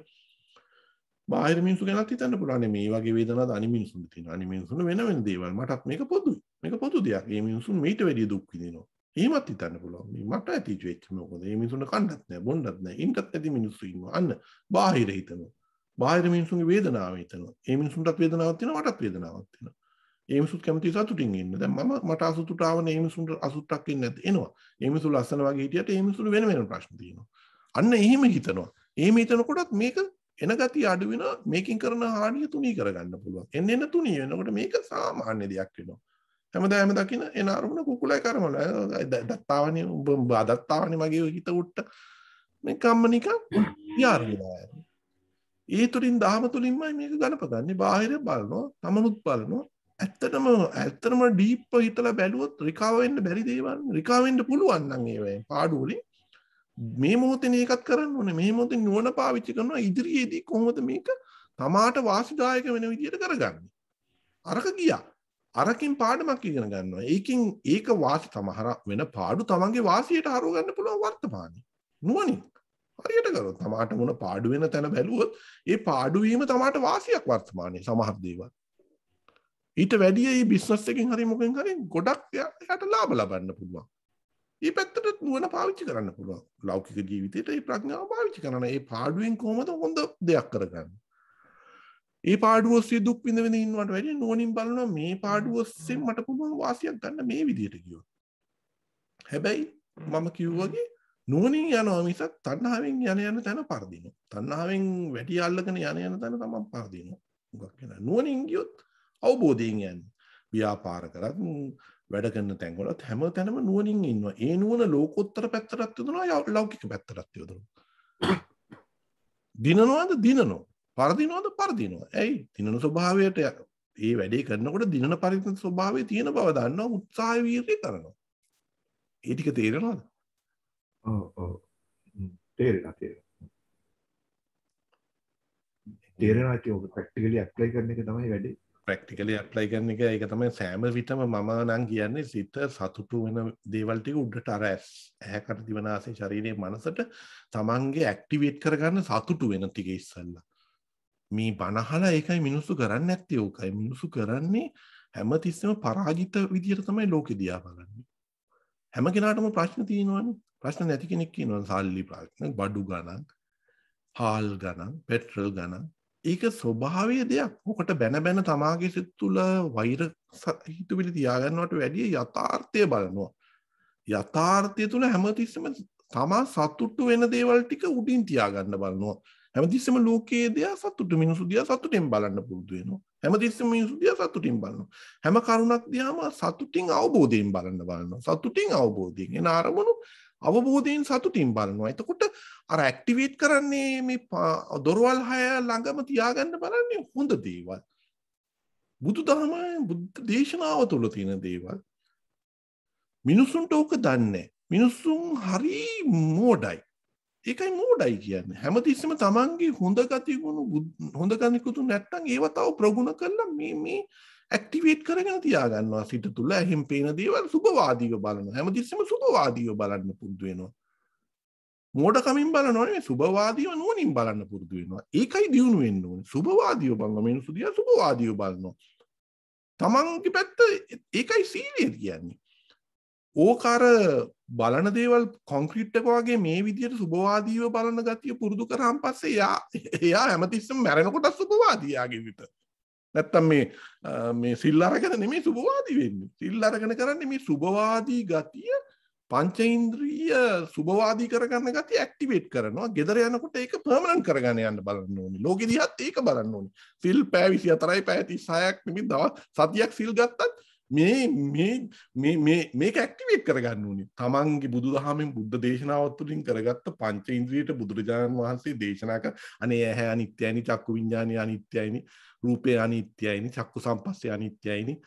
මේක සුත වේවා දුක් වේවා එහෙම කියලා ඔය අදුක්කම සුඛ ඔය ඔක්කොම බුද්ධ දේශනාවේ දේශනා කරලා තියෙන බුදුරජාණන් වහන්සේ ඕකයි. මගේ ඇහැට තියෙන දේවල් ටික මම ඇක්ටිවේට් කරගෙන ඉන්න කියලායි කියන්නේ. මේක අනිත්‍යයිනේ වෙනස් වෙනවානේ කියන ස්වરૂපය අවබෝධයකින් දැනගෙන ඉන්න. අය අනිත්‍ය වෙන්නේ කියන දේ දැන් අවබෝධයක් තියෙනවා. මේක ආදීනවේ මේක ඔස්සේ ගියොත් මට මෙන්න මේ වගේ ආදීනවයක් හම්බ වෙනවා. එතකොට අනිත්‍යයිනේ. ඒකේ ආදීනවේ දැනගෙන මේ ඇහැට මේක ඇක්ටිවේට් කරගෙන ඉන්න. එතකොට ඇහැ දිහා බලනකොට බුදුරජාණන් වහන්සේගේ දේශනාව තුළින් ඇහෙන් පෙනෙන දේවල් දිහා බලන්න. ඒකයි බුද්ධ දේශනාව. කනෙන් ඇහෙන දේවල් දිහා ඒ විදිහට බලන්න. එතකොට මේ අර ස්ටේජ් එකකට සංගවිලා ඉන්න අනුසය ටිකට වැඩිය වෙනස් දෙයක් ප්‍රත්‍ය කරගන්නවා සිත ගොඩ නැගෙන්න. ඒක ඇක්ටිවේට් කරගන්නවා බුද්ධ දේශනාව හරහා. එතකොට මේ පංචේන්ද්‍රිය හසුරුවන්නේ ඇක්ටිවේට් කරගෙන. ඒක පර්මනන්ට්. එයා උදේට නැගිට වෙලා ඉඳලා මේකයි කරන්න බෑ. ලෙඩ වෙනවද මිනිස්සු ලෙඩ වෙනවා. පාඩු ලබනවද ලබනවා. ඒ හැම දෙයක්ම අවබෝධයි. මේ ශරීරය හම්බුනාම ඒක වෙනවා. තේරෙනවද ඒක? ඔව් තේරුණා. හොඳට ඔව් ඒක ගැන තව ටිකක් නෙමින් ප්‍රැක්ටිකල් විදිහට ඇප්ලයි කරන්න ඕනේ. ඉතින් ඔබ දවසකට 100%ක් ඇප්ලයි කරගන්න හමුවොත් ලොකු දෙයක්. ඒකට මම නම් කියන 5ක් නෙමෙයි මේක තේරුණා කියන විතරයි එකක් හරි ඇප්ලයි කරගන්න. ඔව් ඒක තමයි. ඔයාට තේරෙනවා ඇතිනේ. දැන් මම අර කිව්වේ අවයානස් අවබෝධය කියලා කියන්නේ මේ ටික දන්නේ නැතුව අවයානස් එකක් නෑනේ. දැන් මේක කී දෙනෙකුට තේරෙන්නේ නැද්ද? තේරුම් ගන්න අමාරුයි. කීප විටක් ආලාම මේකත් අර කොන්ක්‍රීට් එකගේ පැල්පදියම් කරගන්න එපා. මේ දේශනාව නේද? මේ දේශනාව දේශනාවේ මේන් පොයින්ට්ස් ටික. හරි. තමන්ට ඕන ටිකනේ. තමන්ට ඕන ටික. දැන් තමන්ට ඕන ටික තමන්ම එපයි මෙතන ගලප ගන්න කවුරුත් නැහැනේ. මම දේශනා කරාට මට බෑනේ හිත ඇතුළට ගිහින් මේක කොන්ක්‍රීට් එකක් දාගන්න. ඔයාට අවශ්‍ය කරන ටික ඒ පුද්ගලයාට අවශ්‍ය කරන ටික තම තමා මෙතනින් තම තමාට අදාළ ලෙස බුද්ධ දේශනාව තුළ බුදුරජාණන් වහන්සේ කරේ දේශනාවක් දේශනා කරා. ඒ දේශනාව ඒ පුද්ගලයා ඒ ආකාරයට තම තමාට ගලපගෙන යන ගමනක් නෙමෙයි බුදුදහම කියන්නේ. ඒක තමාට තේරෙන ගමන. දේශකයා කියලා නැකිట్లా යනවා. සමහර අය හරි මෝඩයි. ආම්දුරු පස්සේ එල්ලීගෙන යනවා. රහත් කිව්වම ඒ රහත් කෙනාට තමාව රහත් කරවන්න බෑ. බුදුරජාණන් වහන්සේටත් ඒක කරන්න බෑ.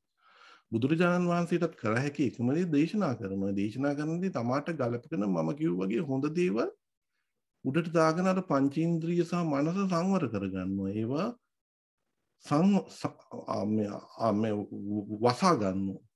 වසා ගන්නවා අවබෝධයෙන්. බුදුරජාණන් වහන්සේටත් බෑ තව කෙනෙක් උස්සල රහත් කරවන්න. එහෙම තියෙද්දි යම් ස්වාමින් වහන්සේලා පසුපස යාගින්මයි බණන්නේ යාම තමයි මාව නිවන්නේ කියලා. එහෙම ගතියක් තියෙන තැන ඇලීමක් එතනක් තියෙනවා. එතකොට නිදහසේ පුරුදු කරන කෙනෙකුට ඇත්තටම ඇලීකන යන ශාස්ත්‍රවරයෙක් නෑ. අසනක් දෙයක් තියෙන. අසල තමන් අර බණහන් යනවා වගේ සූත්‍ර මනහනවා වගේ ආසපුදේ ප්‍රගුණ කරලා යනවා. එයා බණහනකොටම දන්නවා දේශකයාට තමාව ගලවන්න බෑ කියලා. ඒක තමාගේ සිත තුළ තියෙන අවබෝධය තමා දියුණු කරගන්නවා. එහෙම තියෙද්දී ඒ දේශකයාගේ ಗುಣ වර්ණනා කර ගියත් ඒ කියන සිතන හැමතැනම ඇලීමක් තියෙනවා යාට. එයා කොච්චර නෑකුවොත් මට ඇලීමක් නෑ කියලා ඒක බොරු. එයා ගැන සිතින් අල්ලගන්න තැනක් Taman දන්නවා ඇලිලා තියෙනවා. ඇලෙන තැනක නිදහස් දාම ඇහෙන්නේ. නිදහසේ සිතන ශක්තිය නෑ. හැමතිස්සෙම ඇලෙන තැනක හිතනවා යා මාව නිදහස් කරයි. මේ හාමුදුරුවන්ගේ බණවලින් මම නිදහස් වෙයි කියන තැන ඇත්තටම නිදහස තියෙන්නේ Taman ළඟ. හාමුදුරුවෝ ළඟ නෙමෙයි. හාමුදුරුවෝ ළඟ නිදහස තියෙනවා තමන්ගේ නිදහස හාමුදුරුවෝ ළඟ තියෙනවා කියන තැන තමාගේ තුලින් ඇලීමක්. ඒක නිසා නිදහසේ මේක තමන් පුරුදු කරලා නිදහසේ ප්‍රගුණ කරන්න පුළුවන් තැනට එනකම් මේක දියුණු කරන්න ඕනේ. දියුණු කරනකොටයි තමාට දැනෙන්නේ සමාධියක් එනවනේ අඩේ. ඇලීමකින් තොර ඇහෙන් පේන දේවල් වලින් තොරව සතුටක් එනවනේ කියන ගතිය තමන්ට තේරෙන්න ගන්නවා. එහෙම තේරුණා තුරුණු සතුට කියන්නේ ඒකයි. ඔය සප්තබොජ්ජංග වැඩෙනවා කියන්නේ ඒකයි. දැන් දානයක් දුන්නට පස්සේ ධම්මවිජය සම්බොජ්ජංගය කියන්නේ ඒකයි. දන් දෙනකොට නිකන් දන් දෙදී ඉන්නේ ධර්මයේ පැත්තට ධර්මයේ පිළිබඳ විමසන්න පොළඹ ගන්න ඕන දහම. පින් කරන වැඩවලදී ධර්මයේ පිළිබඳ සීලයක ඉන්නවා නම් අපි කිව්වට සීල් ගන්නවා කියලා. ඒක ධර්මයේ පැත්තට යොමු කරගන්න ඕන. ධම්මයේ පිළිබඳ විමසුන් නුවණට සීලය පාවිච්චි කරන්න ඕන. ධර්මයේ පිළිබඳ විමසුන් නුවණට දානය පාවිච්චි කරන්න ඕන. අවසානයේ ධර්මයේ තුලින් ධර්මයේ විමසලාගේ ඒකෙන්නේ ප්‍රඥාව දියුණු වෙන්නේ. දන් දුන්නට ප්‍රඥාව දියුණු වෙන්නේ නැහැ. දානය විතරයි. සීල් රත්තු මරන්නේ නැහැ එහෙම කියලා හිතුවට ඒක සීලයක් විතරයි. ඒ තුලින් බුදුදහම තුලින් නුවණ කොහොමද දියුණු වෙන්නේ කියලා තමාම ගොඩනගාගෙන යන නුවණක් ධර්මයේ පිළිබඳ විමසුම් නුවණක් ගොඩනගා ගන්න. ධර්මයේ පිළිබඳ හොයන්න යනවා. එහෙම නැති කෙනෙකුට ප්‍රඥාව දියුණු වෙන්නේ නැහැ. තා මොනවාරි ප්‍රශ්න තියෙනවද? දැනට නෑ අජිත් මට දැනට නෑ. ඉතින් මගේ අර මේන් ප්‍රධාන මේක තිබුණේ මට මේක ක්ලැරිෆයි කරගන්න මේ පටිච්ච සමුප්පාදේ මම හිතපු දේ ප්‍රැක්ටිකල්ද ඒක මෝඩ වැඩක්ද කියලා. ඉතින් ඒක මට සඳහන් වගේ ඒකට උත්තරයක් ආවනේ. ඉතින් ඒක තමයි මට මේන්ලි මේවා කරගන්න තිබුණේ. ඔව්. එතකොට ඔය පටිච්ච සමුප්පාද වර්ග කරනවා දැන් කුසලයේ ඇති වෙනකොට කුසල මූල පටිච්ච සමුප්පාදය කියලා. වචන විතරයි ඒ වුණාට තමාට ගලපනකොට කුසලයේ එනකොට අර විද්‍යාව කියලා තමයි පහළ වෙන්නේ. ඒ කියන්නේ කුසල මූලය. එතන මූලයක් එන්නේ නැහැ. පුණ්‍ය අபிසංකාරයක් එන්නේ.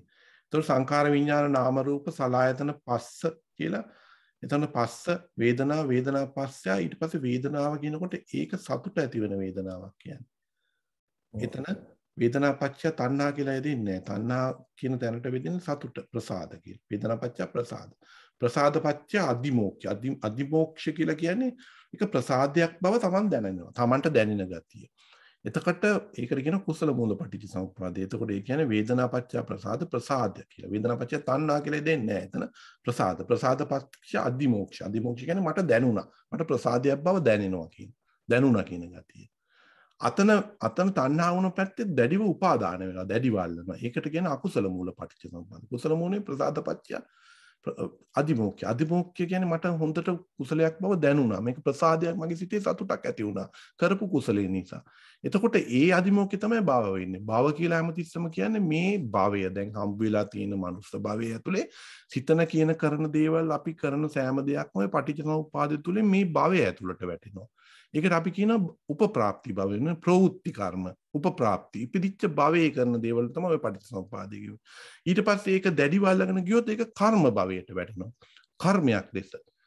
එතකොට කර්මයක් කියන්නේ තණ්හා උපාදාන වුණොත් ඒක කර්මයක් වෙනවා. උපාදාන කියන තැන කර්මයක් වෙනවා. ඒ කර්මය තමයි සත්‍යාව දැඩි බව නිසා සත්‍යව භවයේ ගෙනියනවා. එතකොට කර්මය කරන උපාදාන කරන සිත් ගොඩක් තියෙනවා. ඒ කියන්නේ පුණ්‍යාභි සංඛාර. ඒ කියන්නේ අපි උපාදාන කරනවා. පුණ්‍ය කුසල් සිත් 8ක් තියෙනවා. ඒ කුසල් සිත් 8න් අපි කුසල් සිත් 8ක් තියෙනවා. ඒ සිත් 8න් අපි පුණ්‍යාභි සංඛාර. අකුසල් සිත් 12ක් තියෙනවා.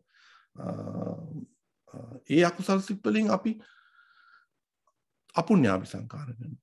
අකුසල් සිත් වලින්. එතකොට සිත් 8කින් කුසල් කරනවා 12කින් අකුසල් කරනවා. ඊට පස්සේ මහග්ගත සිත් කියලා තියෙනවා. මහග්ගත සිත් කියන්නේ ආනෙන්ජාභි සංඛාර කියලා තව සිත් જાතියක් තියෙනවා. ඔය වගේ සිත් ඔක්කොම 29ක් තියෙනවා. එතකොට පුණ්‍යාභි සංඛාර අපුණ්‍යාභි සංඛාර ආනෙන්ජාභි සංඛාර කරන අභිධර්මයේ කුසල් සිත් 29ක් තියෙනවා.